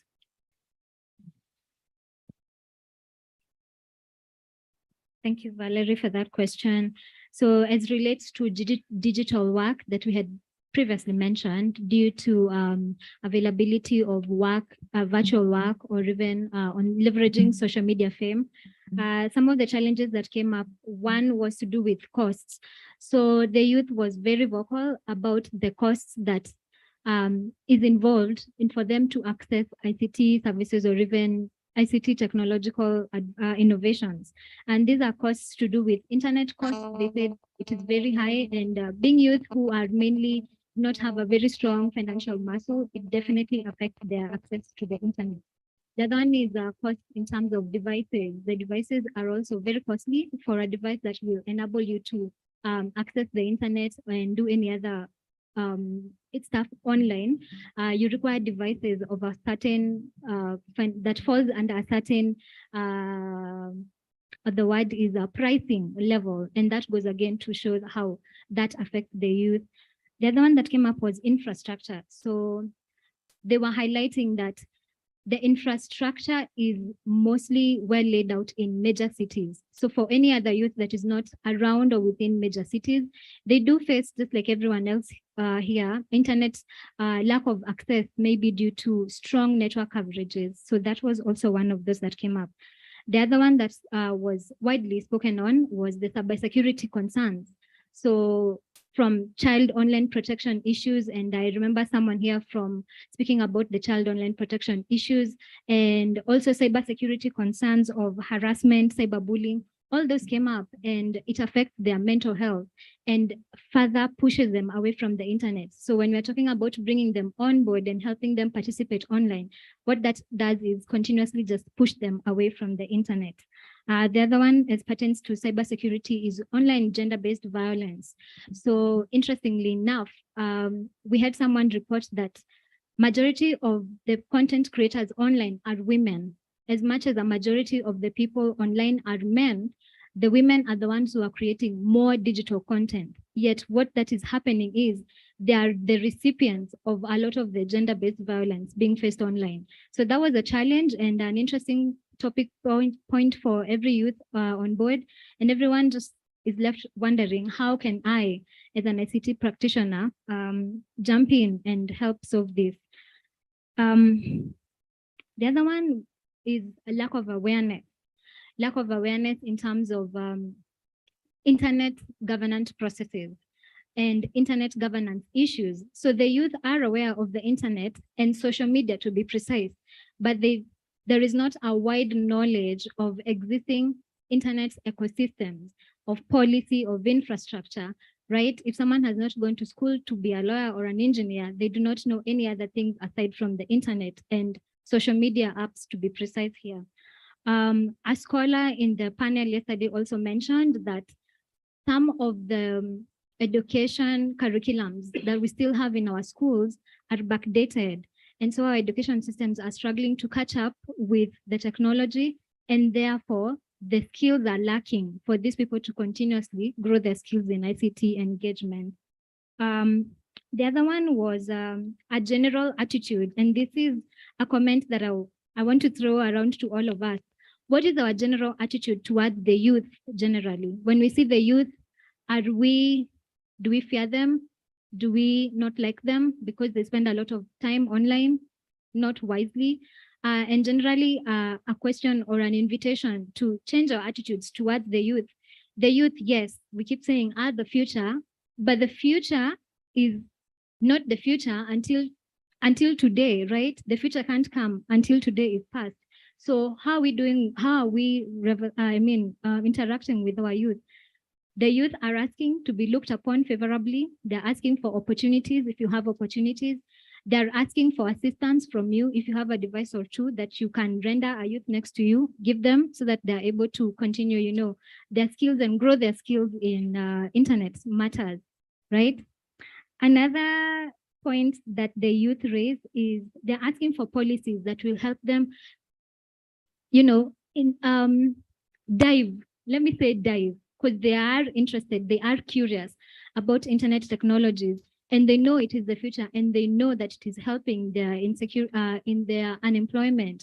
So they are asking that our ICT practitioners and people who make the laws, that they continuously make laws that are favoring the youth. Those are some of the issues that the youth brought to attention. Thank you.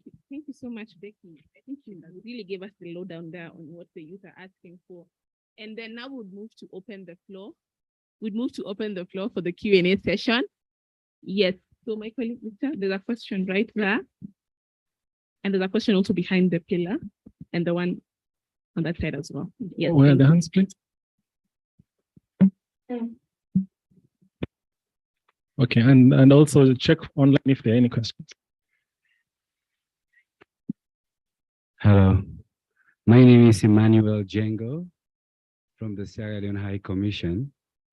My question here is, how can the youth develop in critical digital literacy, defending digital justice, upholding digital rights, value-based field of action as an educational field? Thank you.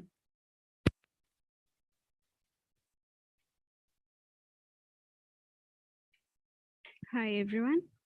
My name is Marianne Juguna, and my question to the panel is, and Becky, which platforms can the youth basically engage on, or where can they seek assistance? For example, she's mentioned the issues that we face as the youths, for example, acquiring the correct devices for something particular.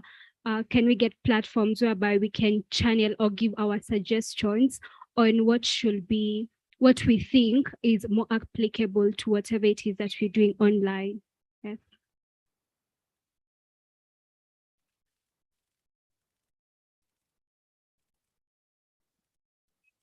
Hi, everyone. I'm Gacha Brian, a digital profiler. My question goes to Becky. Is it high time, or this should be in your, or should it be on your report? The thing about principle of succession. Should the principle of succession change? In this context, things are happening so fast. The 21st global challenges come with new rules, and the old way of succession is kind of derailing us because we are the youth who are supposed to take action. So should the principle of succession be changed? Thank you. Thank you.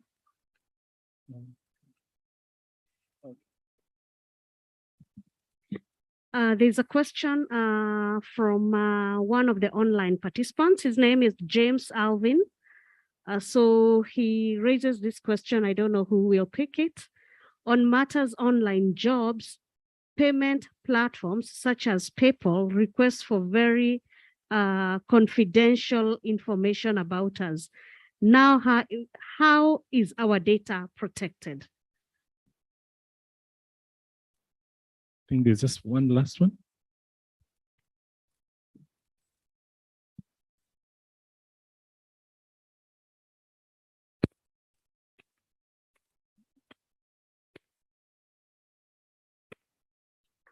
Yes, my name is Vincent Mwando, and I'm glad to be here. I'm a youth ambassador at ISOC, and my question goes to Mr. Benson, that we see even, for example, on Twitter, we see if you post any video, for example, of football or any video, we see that in few seconds, it will be brought down, like you'll get the video won't be available.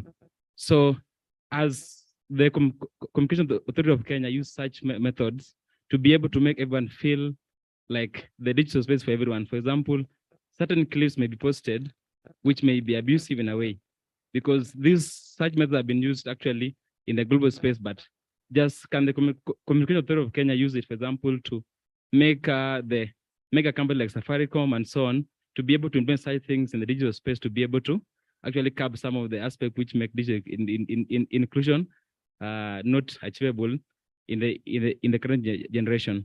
Then the second one is about digital literacy. On that aspect, that the fact that we have cleared, for example, someone has been able to go through the 844 system does not mean he or she is digitally literate, because there are various aspects about literacy that, for example, most of us are not aware about. So how can, not this to all, maybe the panelists who can answer, how can this be made so that at least as people get to graduate into the real world, they can be able to be shared the skills that they can be able to be safe and take care of themselves in the digital space. Thank you.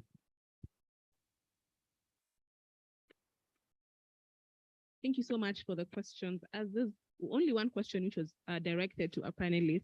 So any takers for the questions? I think we'll start with Emmanuel's question when he asked, how can youth then promote digital rights by gathering together?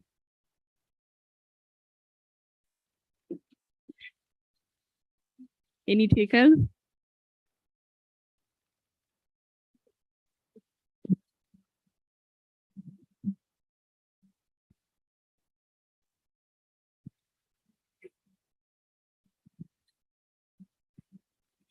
So I'll speak from an IRR perspective, how we would like the youth, and tying it to the question about the youth taking the space. Because these days, even the recent Safari Rally winner was a lady, 22 years old. And now it's, from our days, we knew Patrick Njiro. And Patrick Njiro has retired. So in the digital world as well, we need to bequeath the young people the opportunity to be able to run with the latest things that are happening in the digital world. The youth play a very, very important space in the digital space, and that needs to be acknowledged. For us, how we do this as Afrinic, we usually have fellowship program where the youth between the age of 18 to 25 are encouraged to apply. In a year, we take around 24 fellows, and they attend Afrinic meetings, like we have 2 meetings in a year. And these are policy discussion meetings. In these meetings, people discuss internet policies, because we use a bottom-up approach where the community bring in, come up with internet policies, and then they are brought to the floor and people deeply discuss these policies. And then if the policy is well voted in, it is approved and it is ratified as internet policy. So for young people, for the youth across Africa, we usually ask them to participate in this. Alternatively, as I've said before, we have taken up the aspect of online learning, and now we are moving into physical. We used to do it physical, but now we are doing hybrid, where we have different IPv6 courses that you can take most of them are certified. We have partnered with international certification bodies that that will take you through training, and then you do an exam and then you pass. Otherwise, as Afrinic, we also have our own e-courses that take place online using your own based on your own speed, and they are free. So that is how we are empowering youth, because we are alive to the fact that the youth, it is time to bequeath the youth the mantle for digital growth in Africa. Thank you. Yeah, I mean, the question is, how can the youth get on a platform and talk about their digital rights? It's a pretty well-known global statistic that the youth and the emerging youth that is now under 18 in Africa generally is going to be the fastest growing area for world population. Kenya's median age is 19, and they're not even, most of them not even yet classified as youth, 18 to 35. So the world is actually looking at African youth more than you would probably imagine. And you may feel like there might not be a voice or stage you can take to in Kenya, but there certainly are stages in the world you can make a noise on. And we've seen Kenyan young people talking and doing keynote addresses at COP26 last year, at the France-Africa Summit. We saw Adele Nyango. We're seeing, people are being invited on the global forums. In the telecoms world, I was just coming from Kigali at the ITU World Telecom Development Conference, and they started with a youth summit, which was a few days of discussions.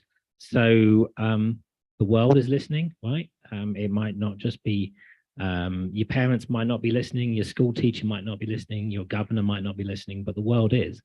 And with the digital platforms that are there, you can get onto a global platform, and things like the Twitter and the TikTok and the Facebook. These are global platforms, and I think it might be a long slog, but somebody somewhere is listening and people are reading. Thank you so much. And we'll move to the second question, where the lady had asked, where can the youth get digital skills and digital devices in terms of wanting to plug in? Yes. Any takers? I can talk really quickly, but a lot of people in digital skills, there's no end of it. We're doing our own thing with a platform called 21C Skills. But the devices is seeming to me like a bigger problem. Somebody mentioned cost. I think the question was about cost of internet, from the summit, cost of internet, cost of devices. I think we should think more about affordability, and affordability, if something's expensive, you can afford it if you can pay little by little. And certainly I grew up in the United Kingdom, and I came out of college, I got my first job, and I needed to get to work. I needed a car. A car cost about 2 months' salary, and I was able to call the bank and get a loan for 2 months' salary. Without any security. It was an unsecured loan. I bought a car with it. They didn't ask my logbook. That isn't available to youth in Kenya, that level of credit. Buying a good laptop computer is about a month's salary for most people starting out in work, but they're not able to get that kind of devices. So I think we need to think a bit hard about access to credit for youth. Thank you so much. And our conference moderator has rightly guided us that we are strapped on time. So for the other questions, we'll definitely get the answers to you. I know there was a question on principle of succession. We'll definitely link you up with Becky, who can answer you directly, as well as the online questions. So because of time, I'll just ask my panelists to give us key recommendations for action in terms of the emerging issues that you have spoken about. So maybe we can start with Susan. Okay, for me, it's just a call to the youth that this is your time, shine, get as much knowledge as you can. Most of these things are available online and they are free. So take advantage of this to bridge the inclusive gap that in terms of digital inclusion. Thank you. Yes, Becky, what are your recommendations for action? Straight from my head is mentorship. And I'll allude to the question that someone asked about succession. So if there's a youth around you, the best I think you can do and they can benefit from is from you mentoring them. It may not be on face-to-face in person, it may be virtual, it may be giving them advice on alternative career choices rather than the traditional ones that most of them are not interested in or may not be cut out for. So really embrace them and embrace them and include them as part of mentoring them to join the ICT processes. Thank you. Thank you, Benson.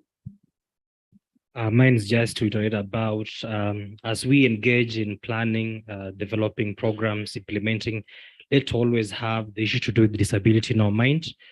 For instance, if you don't have a disability, you know someone who has a disability, or you're in a society where we have someone with a disability. So everything we are doing, let us be very sensitive so that as we move forward, we must ensure we are moving along with all persons with disability. And we understand disability is a cross-cutting issue. It's on children, adults, women, youth. So we have to be very sensitive about it so that we make a world that is very more inclusive for each and every person.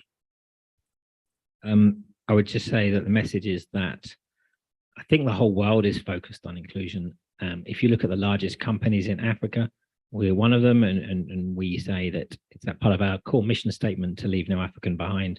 We're not the only ones saying that. I think another company in Kenya is saying the same as part of its global mission statement. We're seeing the United Nations, agencies saying exactly the same. Everybody's saying it, right? So if you feel that you are being left behind, speak out because everybody wants to fix it. Thank you so much. And as we wrap up, just on that question as well of how you can be included, I think KICTANET does a good job in terms of the Kenya IGF week. We are running the program of Kenya School of Internet Governance, and I think you'll be able to see them in the next session. That is where you can start from plugging in. In that space, you'll see the kind of communities you can join and how to move forward. So thank you so much to my panelists. Thank you so much. Yes. Another hearty round of applause for them. Very, very interesting discussions about inclusion, about connecting people, about regulation, and what more can be done. Please hold on for a minute and pause for a photo, just so that we can document. The ones you're going to mentor perhaps might need these pictures to see that one day they can also come and share their perspectives with the rest of the community. Because we've seen today that everybody has something to say, and that something is also valuable to everybody. So let's give them another round of applause as they step out.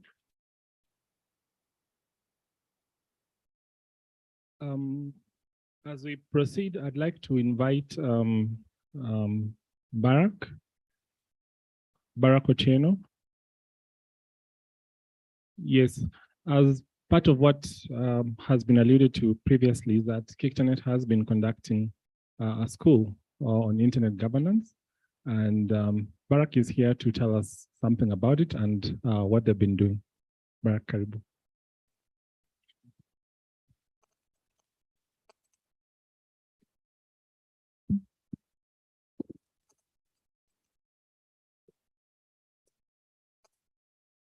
Good evening. Ladies and gentlemen, good evening. Thank you very much. I promise I won't take much of your time. I see it's injury time. So I'm going to make a few remarks on the Kenya School of Internet Governance, which I was privileged to coordinate on behalf of the Board of Trustees. My name is Barak Otieno. I'm a trustee of the Kenya ICT Action Network. All right, I understand. Is this clear? Thank you very much. I would like to take this opportunity to give a brief update on the Kenya School of Internet Governance in 2022. The Kenya School of Internet Governance started in the year 2016. We are in our 7th cohort, And to be brief, the objective of the school is to bring new voices into the internet governance conversation. For many years, I think from 2008, probably, it's been running up and down, but for once I have really sat and just listened to the conversations like any other speaker, as others did the wonderful job of making sure that this event is put together and it's flowing as it has done today. So this is a testament to what we have been able to achieve with the Kenya School of Internet Governance. I want to recognize my colleague Rosemary, the current chair of the Multi-Stakeholder Advisory Group. Rosemary, if you can stand up. She's an alumni of the Kenya School of Internet Governance and the current chair of alumni, teacher, and current chair of the MAG. So I think it's a testament to the effectiveness of the program. Do we have any other alumni past of the Kenya School of Internet Governance? Wherever you are, kindly just stand up. Past and present. Let's give them a clap. Now, I want you to look at them very keenly because these are the people to watch currently and in years to come. You heard many of them contribute on the floor when we were talking, and indeed they are doing wonderful things in shaping the internet governance conversation locally, regionally, and internationally. And I want to commend and thank all of them. Most of them have also been very active in planning for this event and the events that have taken place over the COVID-19 period. And we celebrate them. Thank you. Once again, you can take your seats. So in 2022, we had over 300 applications for the Kenya School of Internet Governance. Unfortunately, we were constrained resource-wise, and we could only be able to take in 118 participants. So the ones you see in the room are a representative of over 118 participants who were able to do the course. Out of the 118 participants, we had 92 of them actually completing and passing the course, which was about 85.9% completion rate. I think they deserve a round of applause. Most of them are following online. The course was entirely virtual, and as they graduate, they will receive their certificates online. So the objective of KSIG is to increase the capacity of key actors and potential actors in the local internet governance space. So we believe that going forward, these are the individuals who are going to be driving this conversation, as I mentioned earlier. Since 2019, or the onset of the COVID-19 pandemic, we have been offering the KSIG course through the KICTANET e-learning platform. And this is what has enabled us to be able to accommodate a large number of participants and the numbers that I have mentioned. Actually, between last year and this year, we have trained close to 200 participants.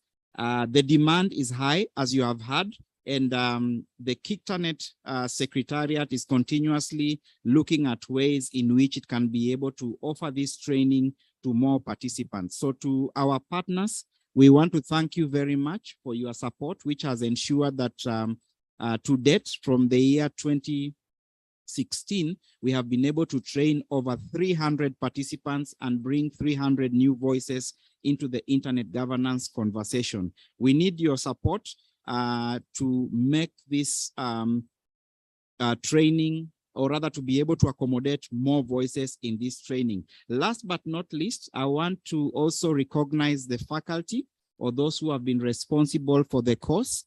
In absentia, Mr. John Walubengo, who developed the course. I think he deserves a round of applause. He was here with us moderating the course. There's our colleague Judy Okite, who is following online. The students refer to her as Madam Principal. She has been coordinating the course. Judy, thank you very much. I think she deserves a round of applause. Teacher Karis, who is with us here, Kelvin Kariuki, you can stand up. He has been the e-learning platform administrator. And of course, my colleague Mwendwa Kivuva, who is not here, who has been behind, I think he's somewhere in the room. He has been behind ensuring that the technical platform works really well. And of course, the Board of Trustees, led by our chair, Ali Hussein, and our convener, Grace Githaiga, who makes sure that we get the resources that are needed to also facilitate the course, and of course, the other members of the KICTANET Secretariat. I request that we also clap for them because of their contribution.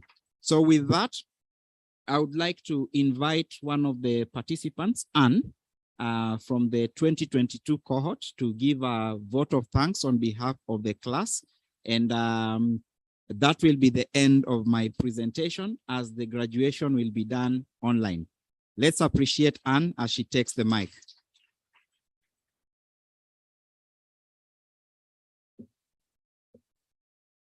Good evening. Hello. Mmechoka. It is our graduation day and we are celebrating. You want me to remove the mask? Okay, there's no COVID here. All right. I've removed it. It is our graduation day today. I am Anne Gishuki. I am from KESIG 2022. I'm also a mother and I work online. I'm a blockchain, Web3, metaverse. I love that area. Yeah, so when I saw the advert about internet governance, I got interested because it's an area that I didn't know about. 2 weeks ago, I didn't know about it. But right now, I can tell you I'm almost an expert. Not yet, but I'm heading there. So I'll keep learning. I keep learning every day, just as like my fellow student will also continue learning. And it's an area that I would be interested in terms of data protection, especially in the area of child protection in the cyberspace, since all learning is taking in that place, in the internet, whether you like it or not. And you can't interact with the metaverse or blockchain if you don't know how it works. You have to know. That's why we say internet, even Barack Obama said, internet is not a luxury that you can have it when you want. No, it is a necessity and everyone needs to have access to it and to learn about it. And I learned a lot in terms of internet governance, what are the principles, net neutrality, accessibility, many things. I can't even finish talking about them. But above all, I want to appreciate you even for being there here on our graduation day. I also want to appreciate our the stakeholders in the internet governance area, our government, Communication Authority of Kenya. We have Safaricom, we have Meta, formerly Facebook. We have the European Union, UKAID, German Corporation, CPESA, Huawei, KENIC, IGFSA, TESPOC, Liquid, Afrinic. Your support is very much appreciated. Thank you for making it possible for us to have this course. Thank you so much. Thank you so much. And we look forward to cooperating with you even more for more training so that more people can learn and be able to know what internet governance is and how they can also teach others. Thank you so much.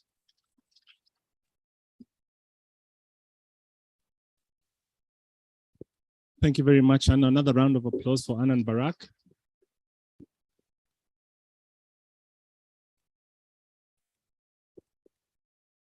When you're a bit tall, kind of straining your neck, short mic. Anyway, thank you very much for those remarks. Tuko katika mwendo wa lala salama, but we want to go on a short break shortly. As you're aware, we have another session, a fireside session coming up at 6 o'clock, and this will be on digital readiness of e-government in Kenya. And here we'll be launching a new study that has been done, focusing on e-government, and we look forward to having all of you there. We'll be having key presentation by Raimo Rayman, and then a panel by Salome Egler from GIZ.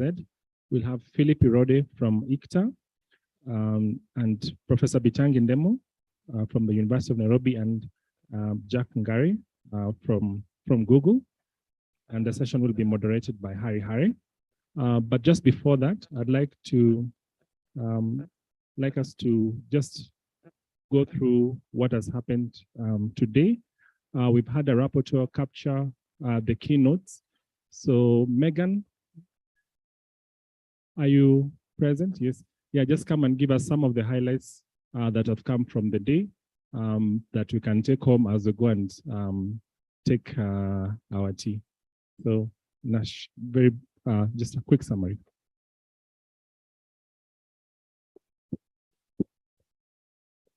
Hello, everyone. I hope we have had a good day. I will be giving a summary points of the discussions for today, and you will agree with me that three things have stood out. One, the need for sustained collaboration among all stakeholders in the ecosystem. Secondly, the essence of cyber hygiene and cybersecurity. It will be interesting to note that recently the ICRC just passed a draft resolution on safeguarding humanitarian data humanitarian data. And there is that continuous sense of ensuring that cybersecurity is a discussion that is sustained for in the forward discussions. And then lastly, we have the topic of access, affordability of internet and devices.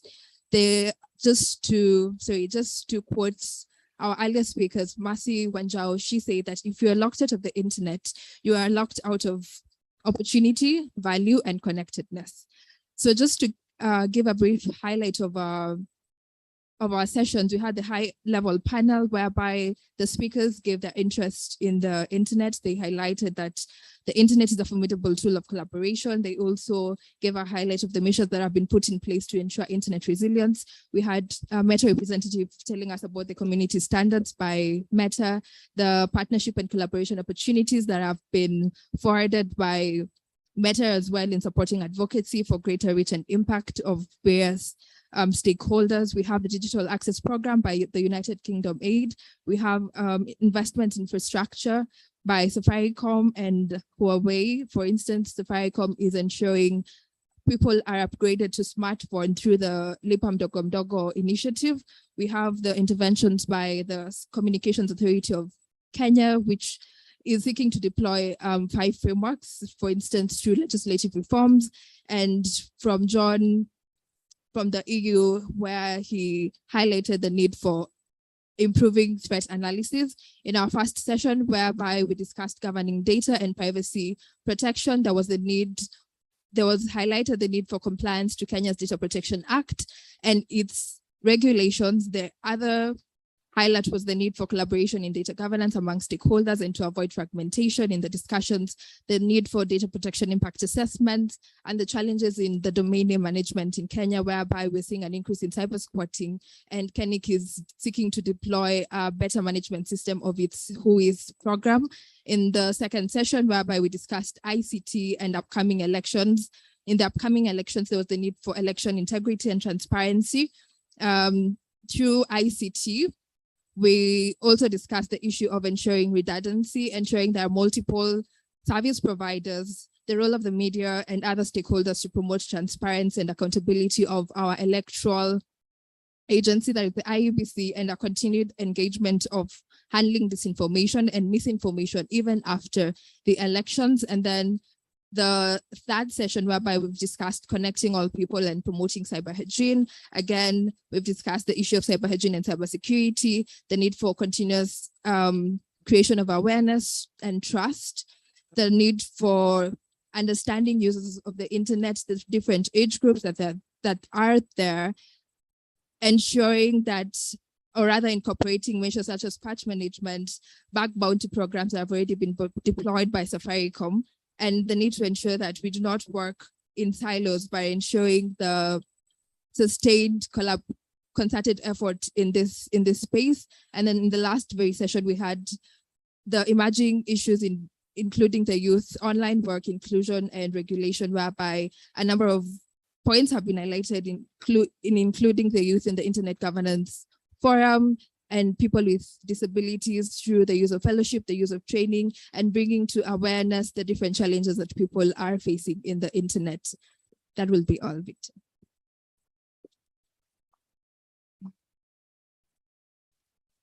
Let's give another round of applause for Megan. Hasn't she demonstrated that KESIG is actually bringing in fresh voices, youthful voices? Nitoboy ama nisitoboy? Eh? Niseme ama nisiseme? Niseme yote? Conference itaisha. Anyway, thank you very much, Megan, for just giving us a brief summary of what has been discussed from morning. At this juncture, I'd like to inform our passengers that we are about to land at the Pan-African T Airport. Please make sure you fasten your seatbelt, put your seats in the upright position, and get ready for Rosemary to come and give us the closing remarks for this first half of the event. We are going to take a 1 hour break so that you can stretch, catch up with friends, make your networks, and then we come back at 6 o'clock for the fireside session. So don't go away, have some tea, have some juice or something. And then once we're done with the fireside, we're going to have a live band that's waiting outside. For those of you who want to shake their legs, please get ready. We will do more than internet, hopefully, if the band allows. Rosemary, karibu. Unlike Victor, I might need to step on this step to get a bit more visibility, but just kidding. Good afternoon. Thank you all for powering through the day. We're very grateful. We don't take it for granted that, you're all here up to this time. Asanteni sana for the great conversations.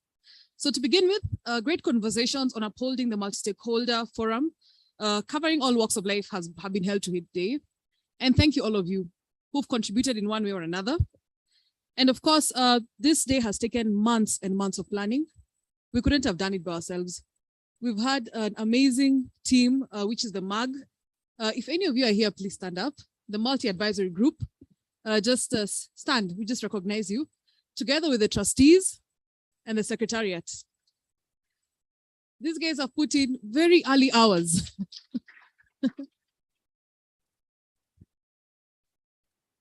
The Toboy man is Toboy. 7 a.m. every Monday for the past 3 months to put this together. Thank you, team. Such great dedication and service. And then also we've been able to shed light on what we see as, what we as Kenyans view as the most critical things in the internet governance discussions that we will then escalate to the Africa and the global IGF that's coming up soon. And thank you so much for all the conversations that have been had. And finally, we'd like to thank all of you who've attended, both physically and virtually. And you all make the community that brings IGF to life. Asanteni sana. And then our attendees at all our events throughout the week. I think this was just like the final event. Maybe just to give you a run through of what has happened. We had the KESIG training that started on the 21st of June that has just been explained by Barack. And then we had a roundtable on privacy and data protection for women on the 27th. Meta's community standards on privacy on the June 28th. A report on the a report launch on data governance and information pathways on the 29th. And then the Kenya Youth IGF led by the very able Keith Andere. I don't know if he's here today. Keith, you did a fantastic job guiding that the whole of yesterday. And then today, where you've all come to just, the icing on the cake. Asanteni sana, and we're very grateful. We can't leave without saying thank you to our sponsors. Of course, this is not leaving. We're just having a short break, but this is the official thank you to the Communications Authority, to Meta, to GIZ, to the European Union, to UK Aid, to KENIC, to CIPESA, to Huawei, to Internet IGFSA, to TESPOC, to Liquid, to Afrinic, and to each and every one of you who are here today. Asanteni, asanteni sana. We're very, very grateful. And yeah, of course, to our suppliers, we have Sarova, our suppliers who've made sure that the conferencing is happening. And of course, all this cannot happen without great leadership. Sadly, today, our chairman is not able to attend physically, but he attended virtually and we all saw him. but also we have to recognize the great leadership of Gigi, who is our convener. Thank you so much. Without captains of the ship, we wouldn't know where to steer. So thank you, team. And especially my favorites, who are the new voices that come up each and every year. And I think this is almost like a KICTANet, KESIG, we're almost like a seedbed for new voices. What you see every year is new people who come up and become authorities. They become professionals in these organizations that are sponsoring us. They move and just, you know, they're going to run the world. So congratulations, guys. And let's keep doing this. Have a lovely, lovely day. And looking forward to the next session when we come back for the fireside chat. And I think, Victor, do you have something for people after that? I hear there's a band. You know, you just can't dance like that. You need motivation. Is there motivation? Sour. Thank you very much. See you.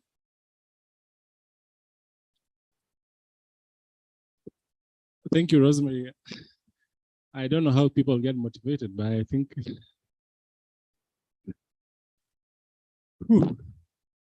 there is motivation.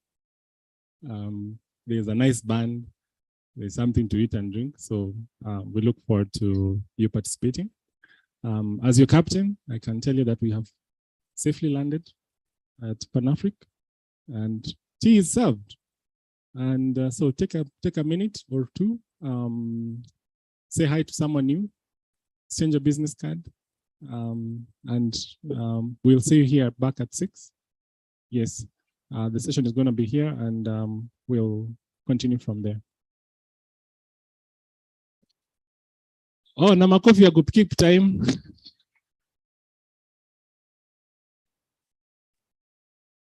Hii si KQ, hii ni the Kenya IGF Airlines always arrives on time. So karibuni sana, and let's take a break and we'll see you back at 6.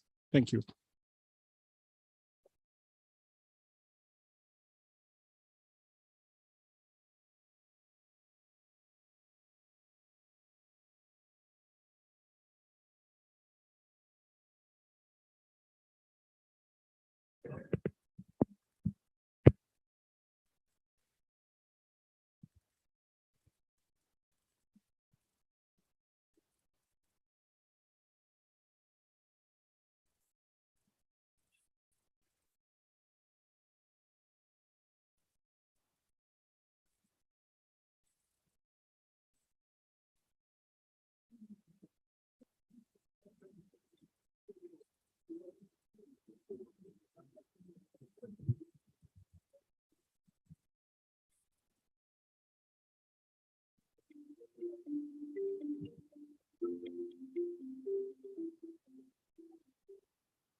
Have been opened up to a wide range of communication services in profound ways. And to make sure that every Kenyan is part of this progress, the government set up the Universal Service Fund to bring communication services to remote and hard-to-reach parts of the country. Having connected 78 sub-locations in the first phase of the implementation of the Universal Service Fund and another 169 targeted in phases 2 and 3, we are ensuring that every Kenyan is connected to business, to better education, to better healthcare, to a better life, so that no one is left behind in our journey to a digitally transformed nation. Communications Authority of Kenya, opening your world. Kenya has come a long way in ICT development. Our lives have been opened up to a wide range of communication services in profound ways. And to make sure that every Kenyan is part of this progress, the government set up the Universal Service Fund to bring communication services to remote and hard-to-reach parts of the country. Having connected 78 sub-locations in the first phase of the implementation of the Universal Service Fund and another 169 targeted in phases 2 and 3, we are ensuring that every Kenyan is connected to business, to better education, to better healthcare, to a better life, so that no one is left behind in our journey to a digitally transformed nation. Communications Authority of Kenya, opening your world. Kenya has come a long way in ICT development. Our lives have been opened up to a wide range of communication services in profound ways.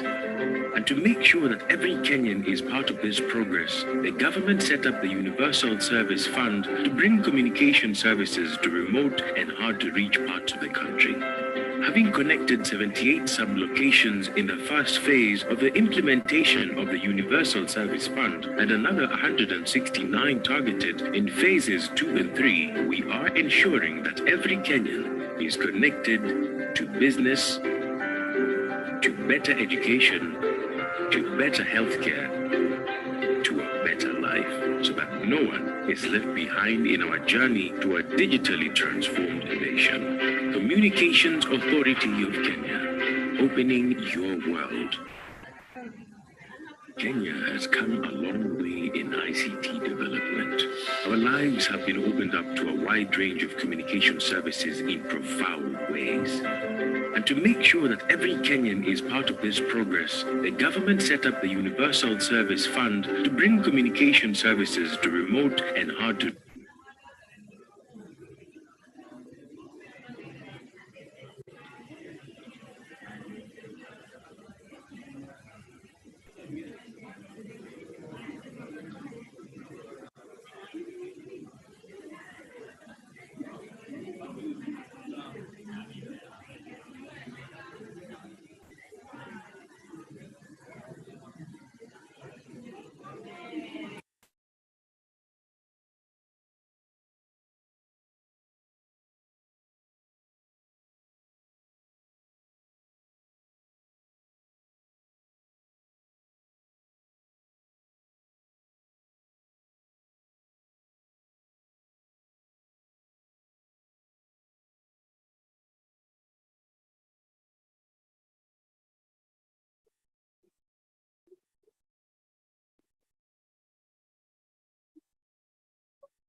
Kenya has come a long way in ICT development.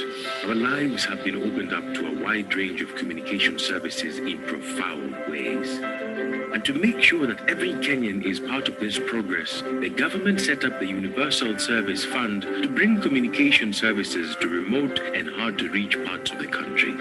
Having connected 78 sub-locations in the first phase of the implementation of the Universal Service Fund and another 169 targeted in phases 2 and 3, we are ensuring that every Kenyan is connected to business, to better education, to better healthcare, to a better life, so that no one is left behind in our journey to a digitally transformed nation. Communications Authority of Kenya, opening your world. Kenya has come a long way in ICT development. Our lives have been opened up to a wide range of communication services in profound ways.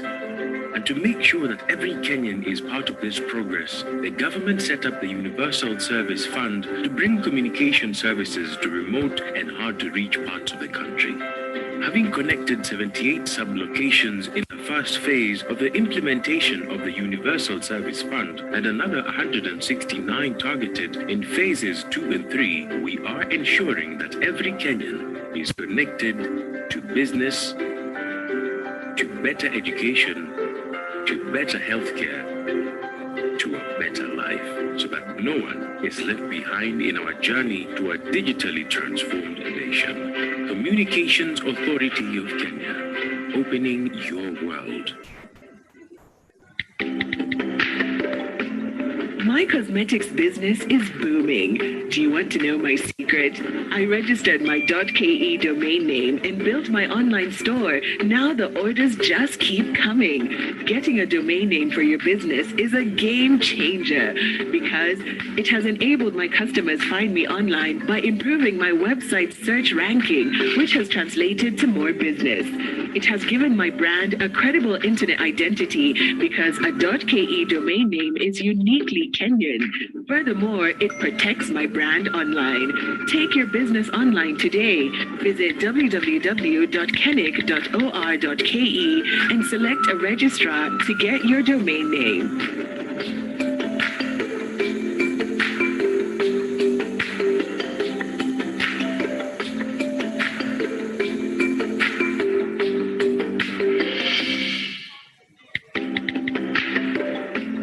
My cosmetics business is booming.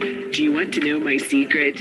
I registered my .ke domain name and built my online store. Now the orders just keep coming. Getting a domain name for your business is a game changer because it has enabled my customers find me online by improving my website search ranking, which has translated to more business. It has given my brand a credible internet identity because a .ke domain name is uniquely Kenyan. Furthermore, it protects my brand online.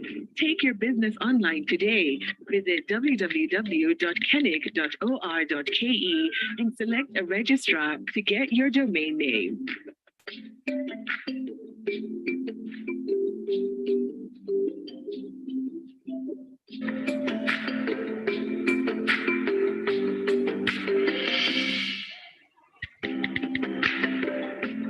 My cosmetics business is booming. Do you want to know my secret? I registered my .ke domain name and built my online store. Now the orders just keep coming. Getting a domain name for your business is a game changer because it has enabled my customers find me online by improving my website search ranking, which has translated to more business. It has given my brand a credible internet identity because a .ke domain name is uniquely Kenyan. Furthermore, it protects my brand online. Take your business online today. Visit www.kennic.or.ke and select a registrar to get your domain name.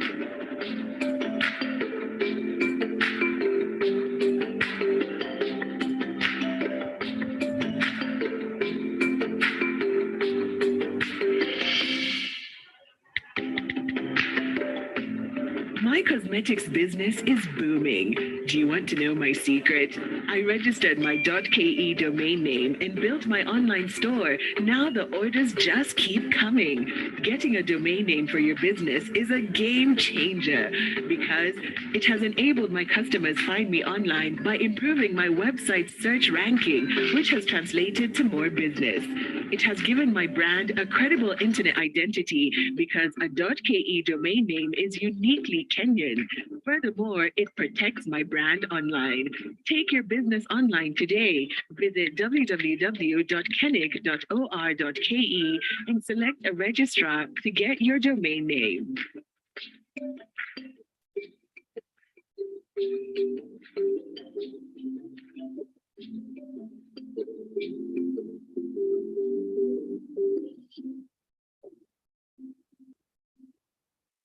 My cosmetics business is booming.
Sir, my test.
170 countries, with a security track record spans over 30 years.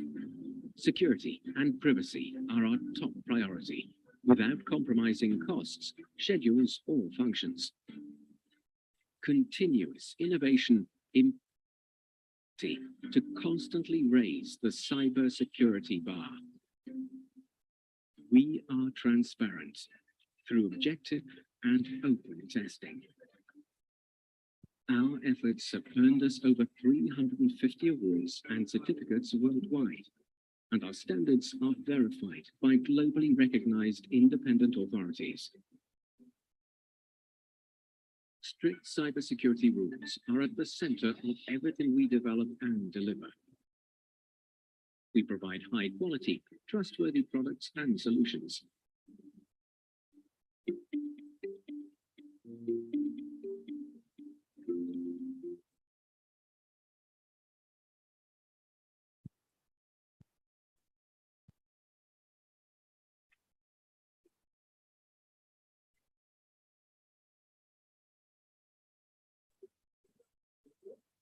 Good evening, ladies and gentlemen. Hello? Hello? Can you hear me? Hello, hello? If you can hear me, please wave. Wiper.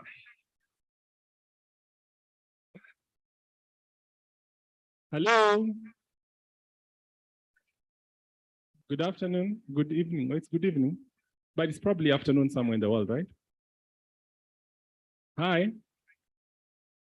Hi. Thank you very much for staying on. We're going to be starting the next session. But just before I start, I want to just tell you a short story.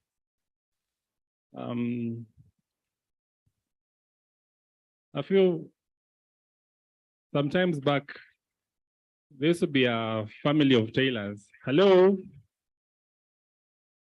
So, you know how we are in this part of the world when it comes to weddings. Lazima ushone nini?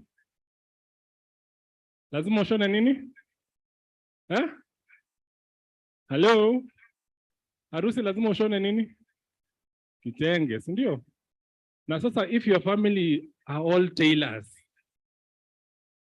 hebu imagine that kitenge itakaaje.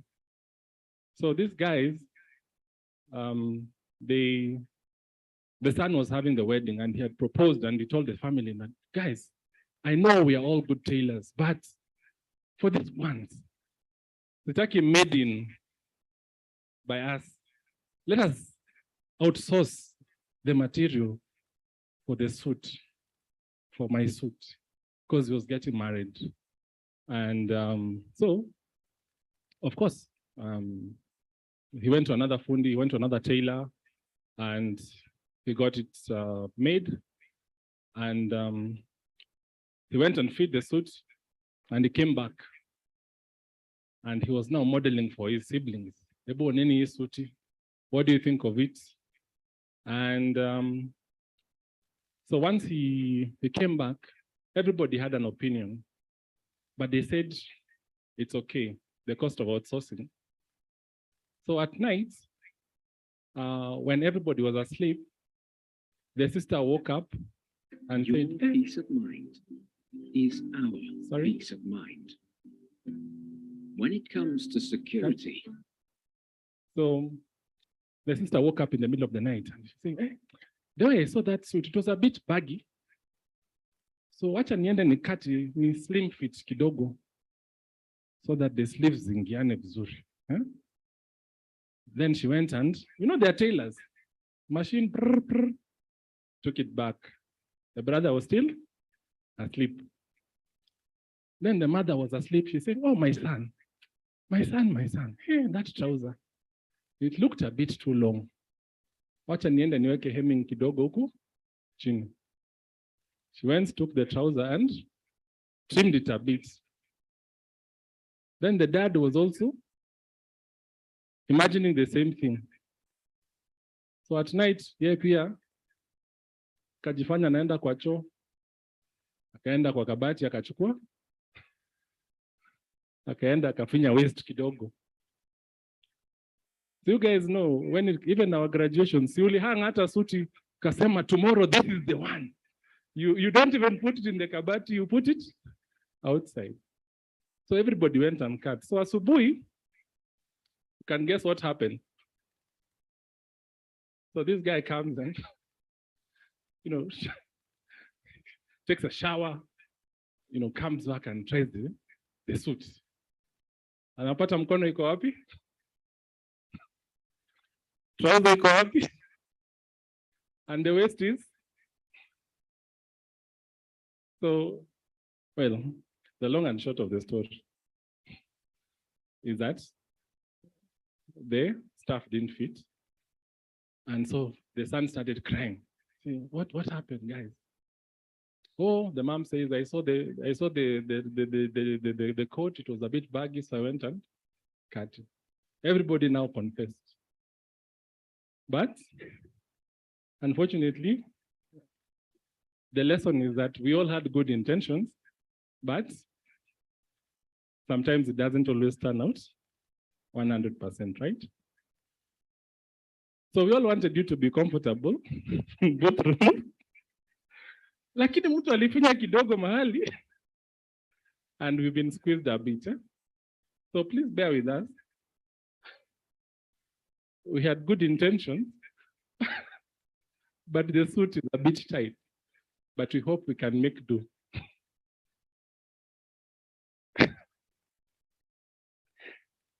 So asanteni sana, I'd like to invite our next panelist for the next session, which is we are going to be launching the new study. So I'd like to ask and hand over to Harry. Please come on stage. Harry is the chairman and content director at, I don't know, it's DX, how do you say the 5? DX to the power of 5, karibu sana. Raymond, please give them a round of applause as they come up. Raimo from the Estonia government, Salome Egler from JIZ. Just first come up.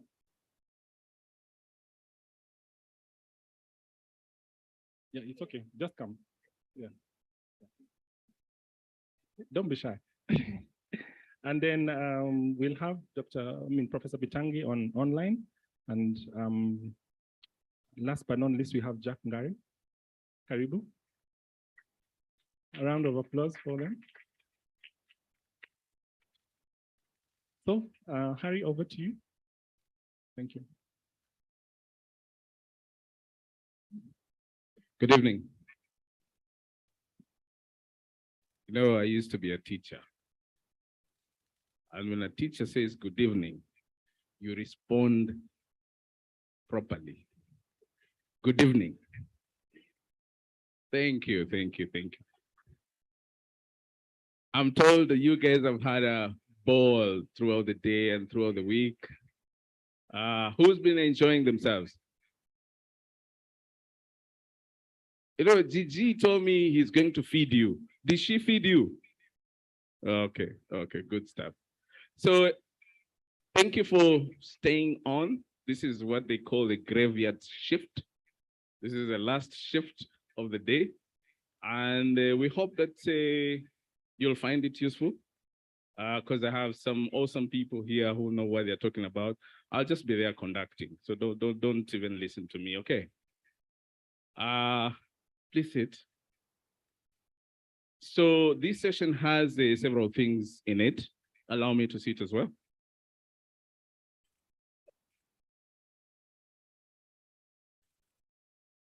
Philip, where are you? Philip, you've been summoned.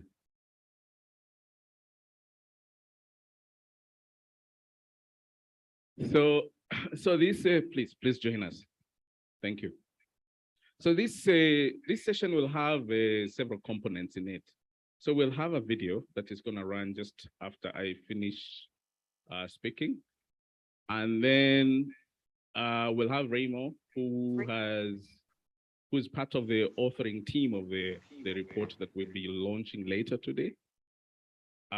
He's going to give us a presentation, about 10 minutes. Did you say 2 minutes or 10 minutes? About 10 minutes, and then we'll have a discussion with my panelists, including Remo and Professor Ndemo. Is he online, by the way? He is here, yes. Okay, I can hear him. Okay, so we'll have a panel discussion, and then we'll open it up to the audience. So we expect you to participate, because this is supposed to be a back and forth, not we're not just feeding on one side. Okay. Is that good? Okay. So, Mr. Director, maybe you can roll the video now.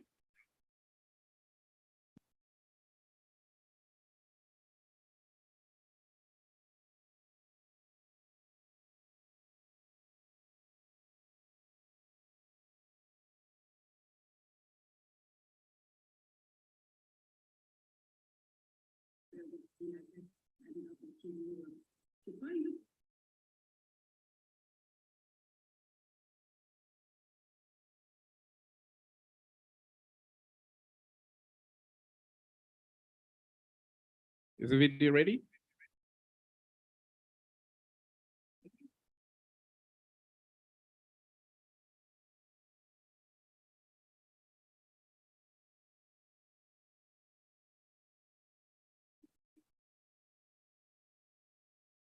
Okay. Maybe I want to continue if the video, just prepare it. Just prepare it. Oh, okay.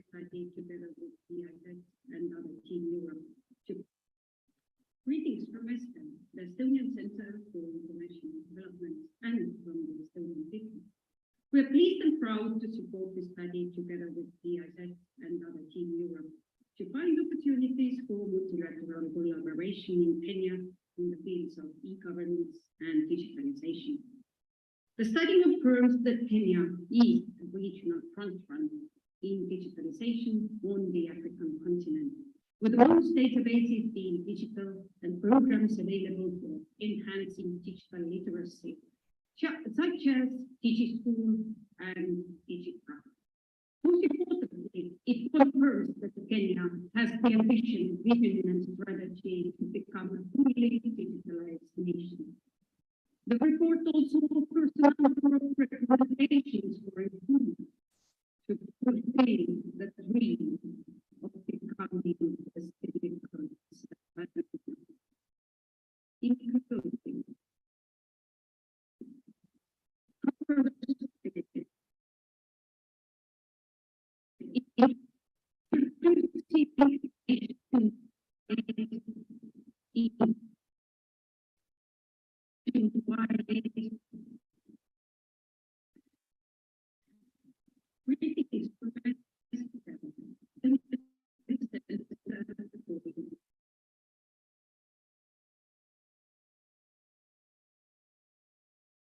Okay, that video is not very audible, so I think we'll just.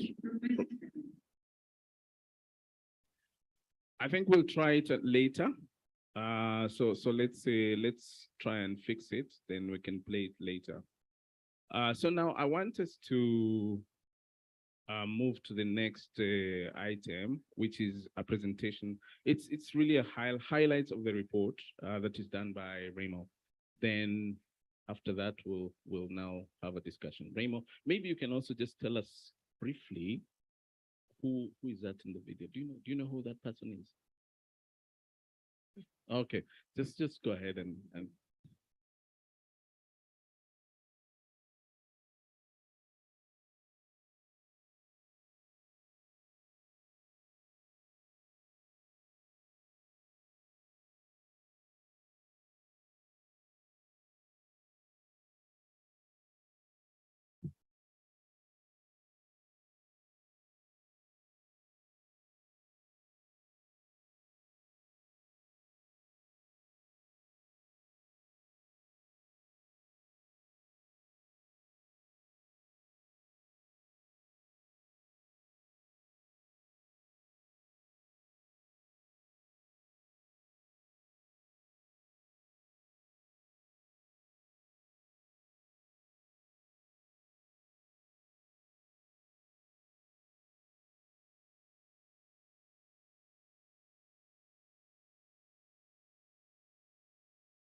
We promised it was working 5 minutes ago, so let's just give it a minute. Yeah, we're gonna, just give it a second. We see how it goes. Rosemary, can I introduce my Yes, panelists please. then? Yes, please. Okay. Go ahead. As that is going on, Raymond, please just have a seat. Thank you. So maybe I start from my far. Is this right or left? Right. My far right. Just give us quick introduction about who you are. I know like 50% of the people, 60% of the people know who you are, but a lot of them don't know how much money you earn. So, so maybe you can share that as well. Thank you. So my name is Jack Ngare, and my day job is I work for Google. My night job is I carry Harry's bags wherever he goes. So that's my night job. I've been asking for a raise for a long time from Harry. That's why he's making fun of me up here. So Harry, please give me that raise. Huh? Yeah, but I work for the office of the CTO for Google. Yeah, and I'm glad to be here. I'm not an expert in e-government services, so I'm kind of intimidated by this group here. So me, I'll speak like a Mwananchi, you know. I'll say we want haki zetu. So that's what I'll talk about. I'm presuming it's not a fully technical, you know, kind of discussion. I'll try to stay away from that, but I'll talk like a Mwananchi. And I have a couple of points here of slow services, some places I went. So I don't carry Harry's bags. My name is Salome Egler. I am heading the GIZ Digital Transformation Center, and I'm really glad to be here with my colleague Remo, also from Team Europe, while we are launching this digital readiness study. And I am certain that either way, if we start now with the panel discussion or we go with the key findings, we will have a very engaging and interesting afternoon together. Thank you. Does everybody know about the Digital Transformation Center? Show of hands. It's like a third of the room. So.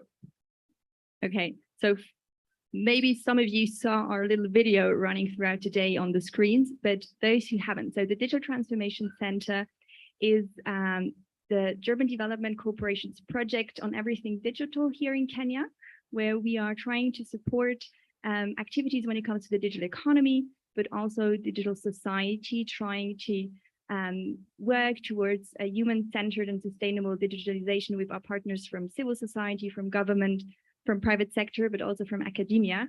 We have all kind of different activities in the Digital Transformation Center, and one of them is in our cooperation with our partners from Estonia, working on the digitalization of public service delivery. Otherwise, please feel free to approach me later if you have more questions. Awesome, awesome. Philip. Thank you, Harry. Good evening, panel audience again.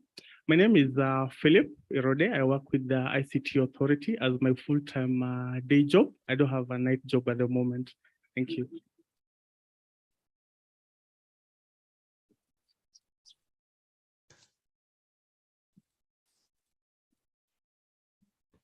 Yes, my name is Raimo. I'm from Estonia, and my main focus is building interoperable government services and ideally user-focused, so usability. And my title is an architect, enterprise architect. And yeah, I was part of the team that helped to write the study, and I'm glad to be giving this overview and in this panel. Later, if you want, there are QR codes for the study, so you can read it yourselves as well. And things seem to be in order, and I'll start. So, already talked about myself. So this is our Team Europe, all of the partners who helped us. And shortly about the study itself. So we try to map all of the current status as widely and from all of the aspects we could think of. And we provided some ideas how to better achieve your objectives. And we had actually 10 focus areas: coordination, financing, legal, interoperability, skills, identity, so on. So hopefully it covered most of it. And we read a lot at home, and we had over 15 interviews with the public sector, private sector, the civil society, and academia. And we so try to cover all of our bases there as well. And our findings now. Our main and the first recommendation is to improve strategic and operational coordination. So there are excellent master plans in place, but we would suggest having short-term implementation plans and establishing a high-level digital council. So all sectors can come together and can be on the same page with all of the goals where the government, where the country is headed, address their concerns, and establish a government CIO position, someone in the administration of the president who would be a bit more independent, who would help the digital transformation, and definitely build a strong government communication plan on communicating all of the plans and goals to all of the stakeholders and citizens. And the second recommendation is to establish a framework for interoperability that would include having an up-to-date inventory, all of the information assets, getting a nationwide agreement on data governance, and have a data exchange platform that would be mandatory for all government agencies, that would lay a framework for safe and secure data exchange between all of the parties. Digital identity and signatures. In Estonia, we have experienced that this is one of the core pillars of the digital government. If you want to build really next level government services, then a strong digital identity is something that is crucial for it. And that can be helped by creating a national authentication system that would be inclusive and respect people's rights. So, and definitely build on digital skills, have a competence model set out for what skills are needed on what positions and how to train them. And that should be for the private and public sector. So everyone in the country should have access to digital education. Definitely a lot of work can be done with participation and inclusion. We would suggest building a set of guidelines on how different stakeholders and interest groups will be engaged in public discourse and coordinated by one competent authority. And definitely global best practices. For one, can give you guidelines or inspiration on what other countries have done well and what we have done not so well. And it can help beyond implementation as well. Cross-border, building cross-border services, international projects. And this will be beneficial for Kenyan economy and all of the economies involved in these projects. And yeah, thank you. So this is the short overview. Definitely check out the QR codes. And now we can go to the panel.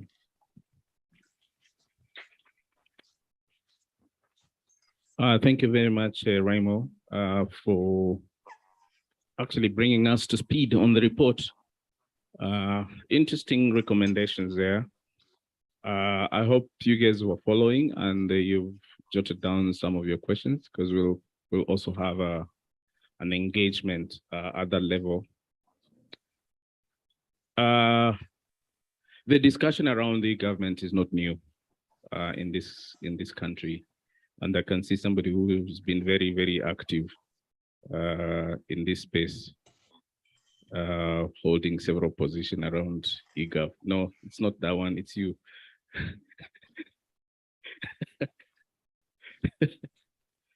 But based on this report,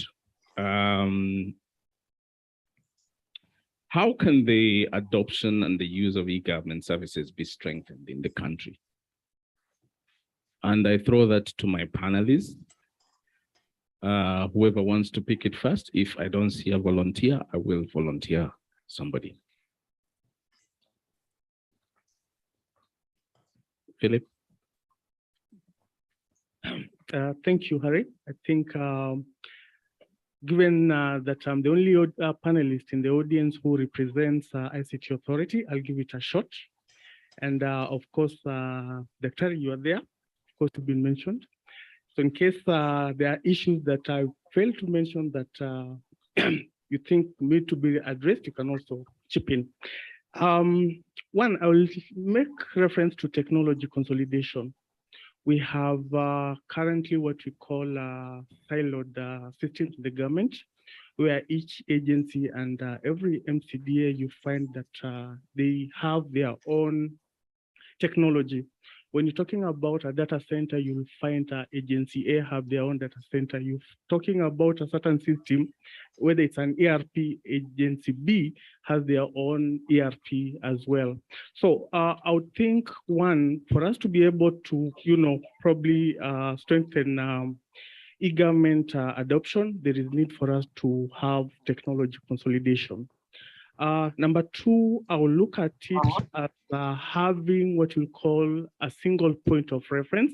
I don't want to specifically say Huduma number, but a single point of reference where you are able to identify probably if it's an individual, if it's a system, because all those are actually now they need to have identity, because in the aspect of technology ecosystem, they are all interconnected and we might be collaborating with all of them. What I mean is, if let's say a system like IPRS, you need to be able to know that you are actually communicating with an IPRS system and not a system that is basically mimicking IPRS. When IPRS. Oh. IPRS stands for Integrated Personal Registration System, basically a system that identifies individual from an immigration perspective. So when you are interacting with that system, and let's say you are dealing with KRA, Kenya Revenue System, you need to identify that that is the system that you're actually communicating with. So that's the source of a single point of reference where you can actually identify and be assured that that is the specific system that you are interacting with. Then, of course, data sharing and elimination of silos. I think I've mentioned that. And of course, compliance. I think you've mentioned about global standards. It's very important. We need to have a certain level of standards. And I think from a government perspective, we have what you call GEAR, which is Government Enterprise Architecture.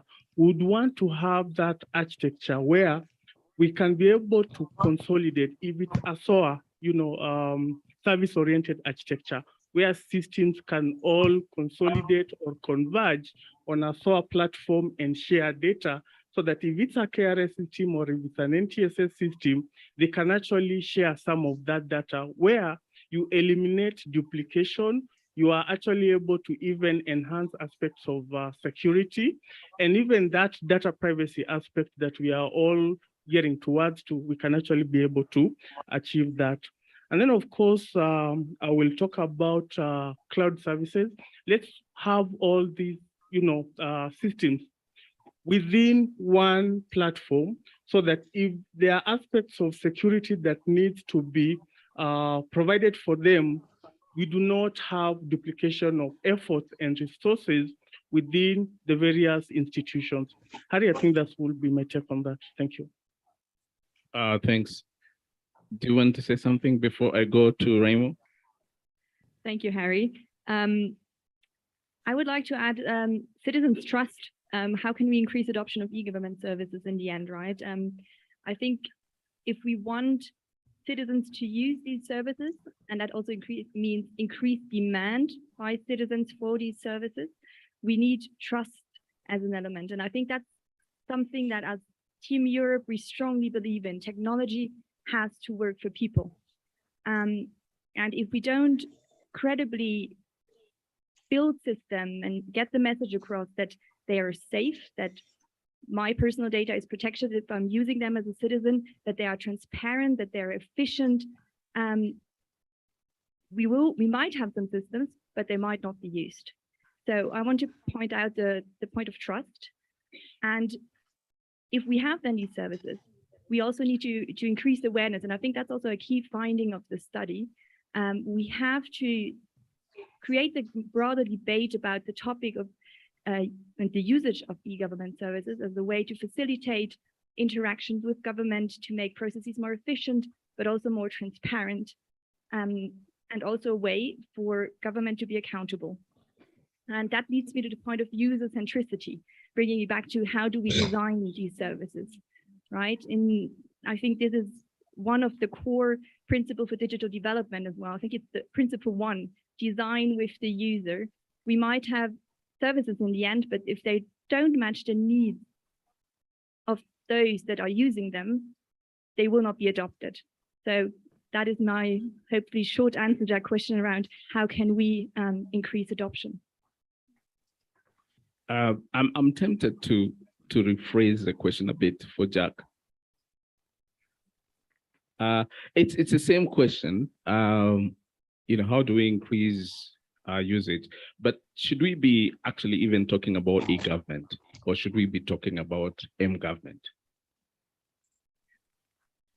I mean, that's a great perspective, Harry. I just want to draw a parallel with what happens in the private sector, in which the government is almost on a proxy type of path. If you recall, in my previous life, when we're in banking and in the technology world, we used to have branches, and those branches are what we use to service customers. And the more branches you have, the more reach you have to the citizenry and your customers. And that helps you spread your services very fast. And the government went through that path in the 80s and the 90s. When you want an ID, you go to the DO's office, and that's where you get an ID. If you want to report a stolen ID, you go to the police station. And that is brick and mortar sort of installations. And then the private sector moved on to agency banking, for example, and which means we cannot be in every single location, but we can give businessmen and the citizenry to be able to provide those services on our behalf and earn a commission and a living out of it. And so if you look at what's happening in government right now, there are certain cyber cafes, although they're not, I don't know if they're official government agents, they're not, but they provide, those who are unable to access e-citizen services or do not have the literacy to log in and able to do that for those in the mashinani areas, right? And then banking and the private sector moved on to mobile banking, internet banking, and went full on it. And all those services now are available. And to me, that is where I think, to a large extent, perhaps what my colleague was talking about, Mr. Irode, in terms of how do you make the path faster in adoption of those digital services for our citizens so they can access them via mobile devices or via web, whatever they prefer. And that's where the missing link is. And I think the missing link he said was, I think it starts off with a mindset. In private sector, you believe you're one company. So whether you're in credit or you're in finance or you're in retail, you're one company sharing one system. And I think the mindset in government perhaps needs to start from there. You're one government. One government does not give me a PIN, another one doesn't give me an ID, and another one gives me a driver's license number. It's one government. And from a citizen's perspective, you know, we only see one huge government, just like in private sector, they only see one huge monolith company. They don't know what happens in the background. And that's the starting point, I think, for providing a lot of these services. Then you remove silos, you remove data centers across, fragmented data centers across, you remove proliferation of different types of services that do not speak to each other. You know, it goes away. And then the last point, which I totally agree, is putting the user first. You know, if you look at, again, taking a proxy to private sector, when you move to digital, the cost per transaction goes down. It doesn't increase. So when we move to e-government and we have 50 shillings as a convenience fee, it is not a convenience fee. It's a service that's supposed to be provided anyway. And the marginal cost compared to going to a DO's office and wasting his time asking him many questions, you're doing it online. The marginal cost of digital services is lower. So that should go, ideally. Interesting take there. Give over.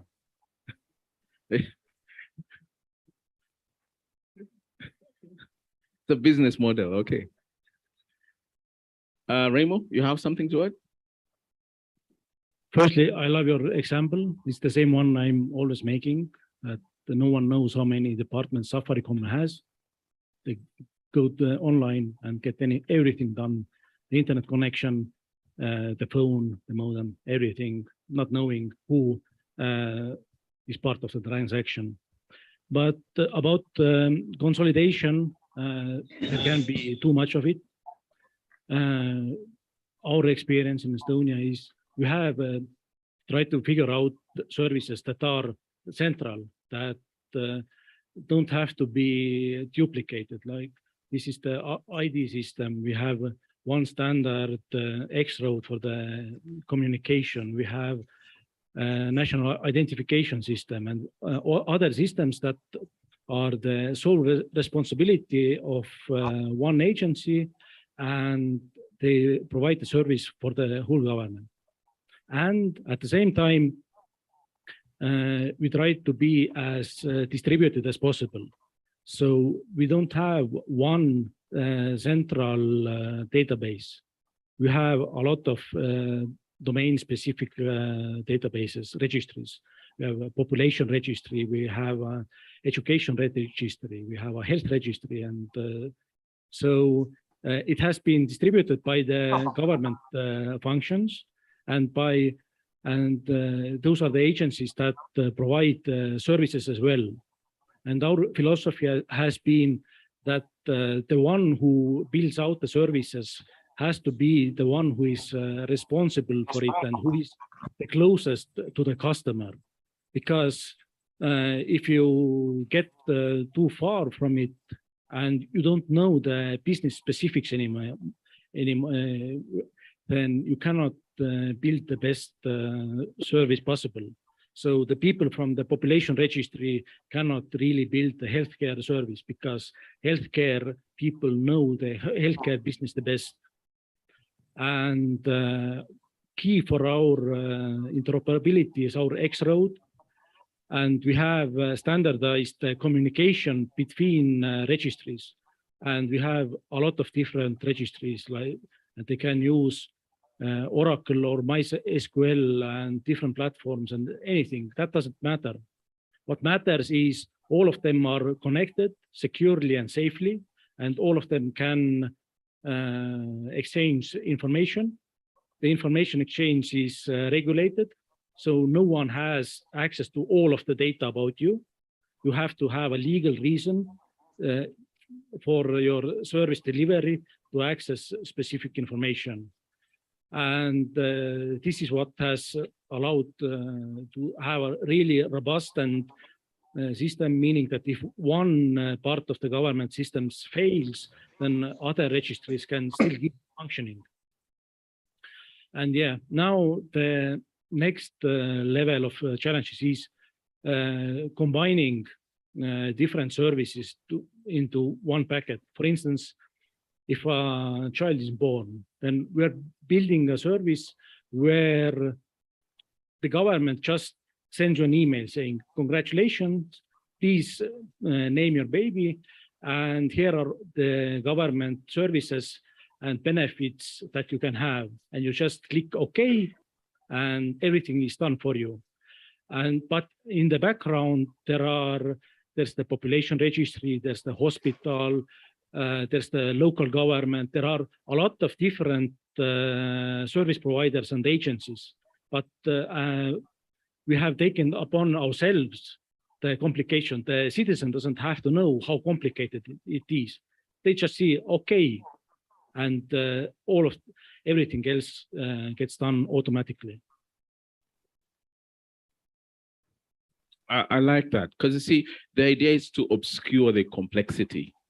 Of what technology is doing at the back end, but for the citizen, it's a click to say okay.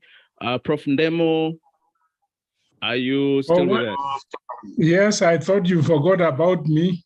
No. I was ready to introduce myself, but now you have. I think all the answers have been.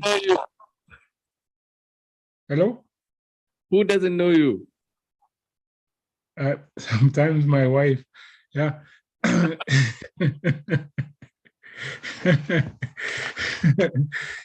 Yes.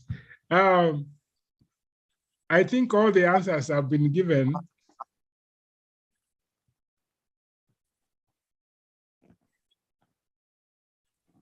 You are through?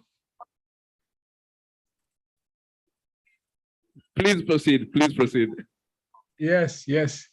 I think all the panelists have given some very good answers, which I just want to add on to that. What the last speaker said, the user doesn't have to know the complexities of providing the solution. And the young lady next to my friend Jack also said, let's focus on the demand side. And I would say that we need to study the pain points of our users. No one, I remember from day one of M-Pesa, no one went to school to learn how to use M-Pesa. But 99% of Kenyans are effectively using mobile money to make payments, to send money, to do all kinds of things. Meaning that the citizens, if you provide the solution to their pain points, are willing to learn. And that is where we need to focus. Maybe, my friend from ICT board, maybe we need to split it into two. One which focuses on assisting the people to use the services, e-government services, as well as assisting small entrepreneurs to get to market. For example, we are eating eggs from South Africa simply because we are not assisting the farmers from Kiambu, Murang'a, to do aggregation and supply to Nairobi at a cost-effective, at a lower cost, which means they will make more money. This is where we need young people from the complex side to make the market space for the farmers where to sell their produce and ease the problem, ease the pain they have with respect to finding customers by their own. We learn from the Kenya Tea Development Authority and be able to assist a Maasai man who walks with shoes the entire Nairobi looking for a customer in this era of digital where he can sit at home, make more shoes, and be able to sell it on a marketplace. So My solution isn't very novel because I've just picked what everybody has said and put it together. And I think we are at a very good stage to take off in this space. Thank you, Prof. Ndemo, but I have been corrected. I've been told to address you as His Excellency Ambassador Ndemo. So my apologies. No, that is for one person in this country.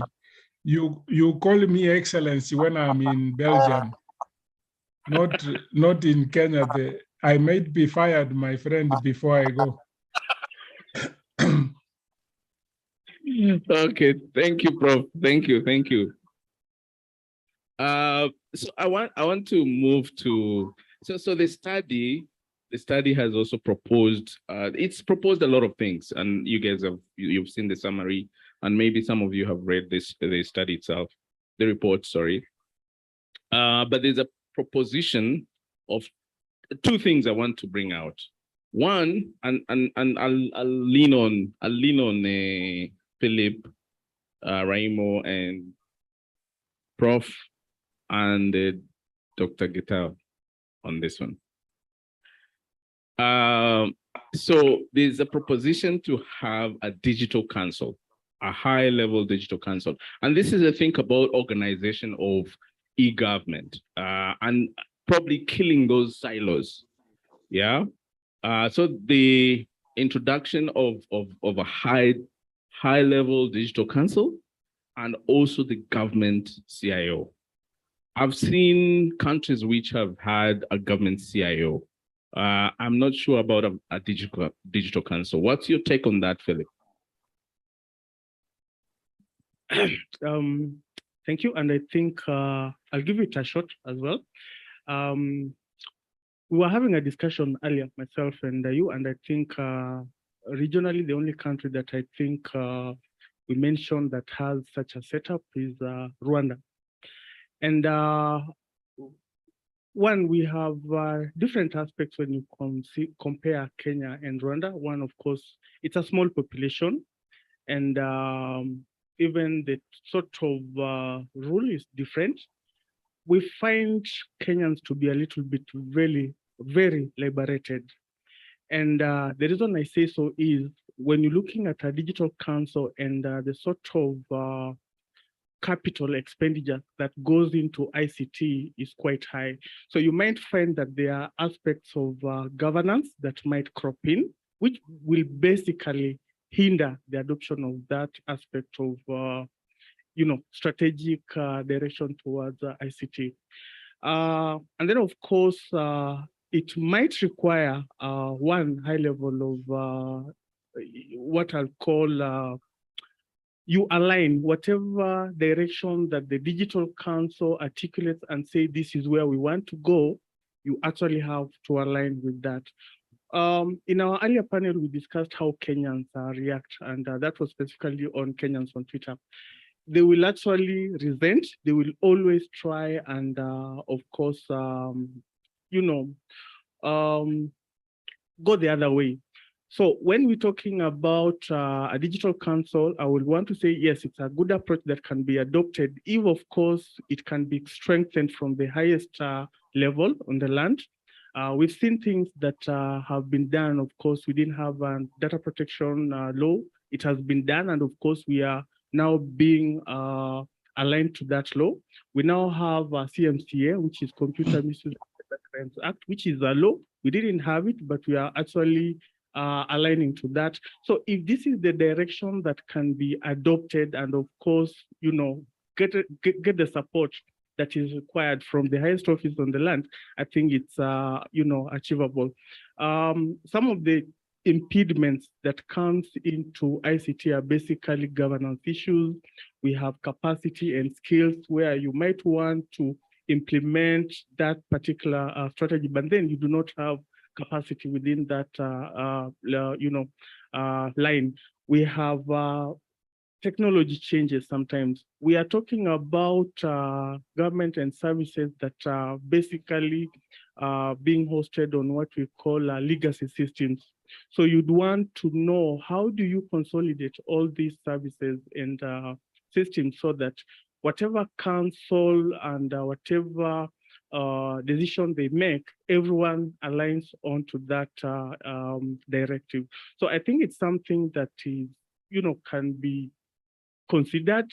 However, it requires a lot of government support for us to follow it up. Thanks, Philip. So I'll throw it to Prof. Ndemo. And this is the way I'm seeing this, the proposition to have a digital council. I'm thinking of a council that is almost similar to the, is it called the National Security Council? At that level, NSAC, yeah, at that level. Prof. Ndemo? To be very honest, I don't like to oppose you because you are very powerful. We don't want more bureaucracy. And if you see, when many things happened, is somebody wants to talk? No. It's your floor. It's your floor. Okay. When many things happened, the undersea cable, many things, we had the National Economic and Social Council. The reason why I say we reintroduce such a body, it's because it cuts across the entire economy. ICTs cuts across the entire economy.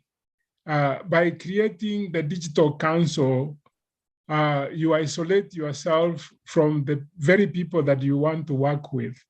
The National Social and Economic Council, here you are able now to get into other sectors that might create the silos that you are opposing by having one centralized place and run with it.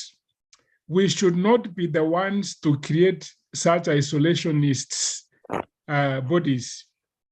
Why? Because there are efforts underway to create a single digital market.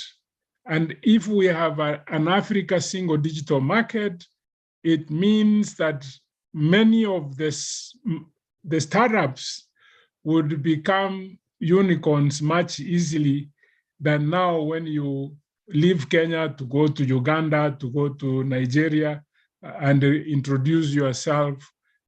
So we actually need to be more outward looking so that we can compare ourselves with India with 1.3 billion, with China with 1.4 billion, meaning that ICT would be more a lucrative area than anything.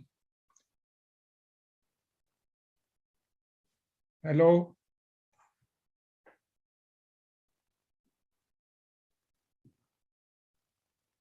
What happened? Did you hear me or can you hear me?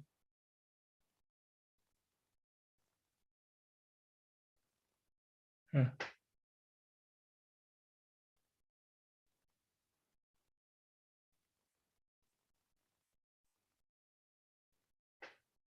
I don't know what happened, but I hope you got it.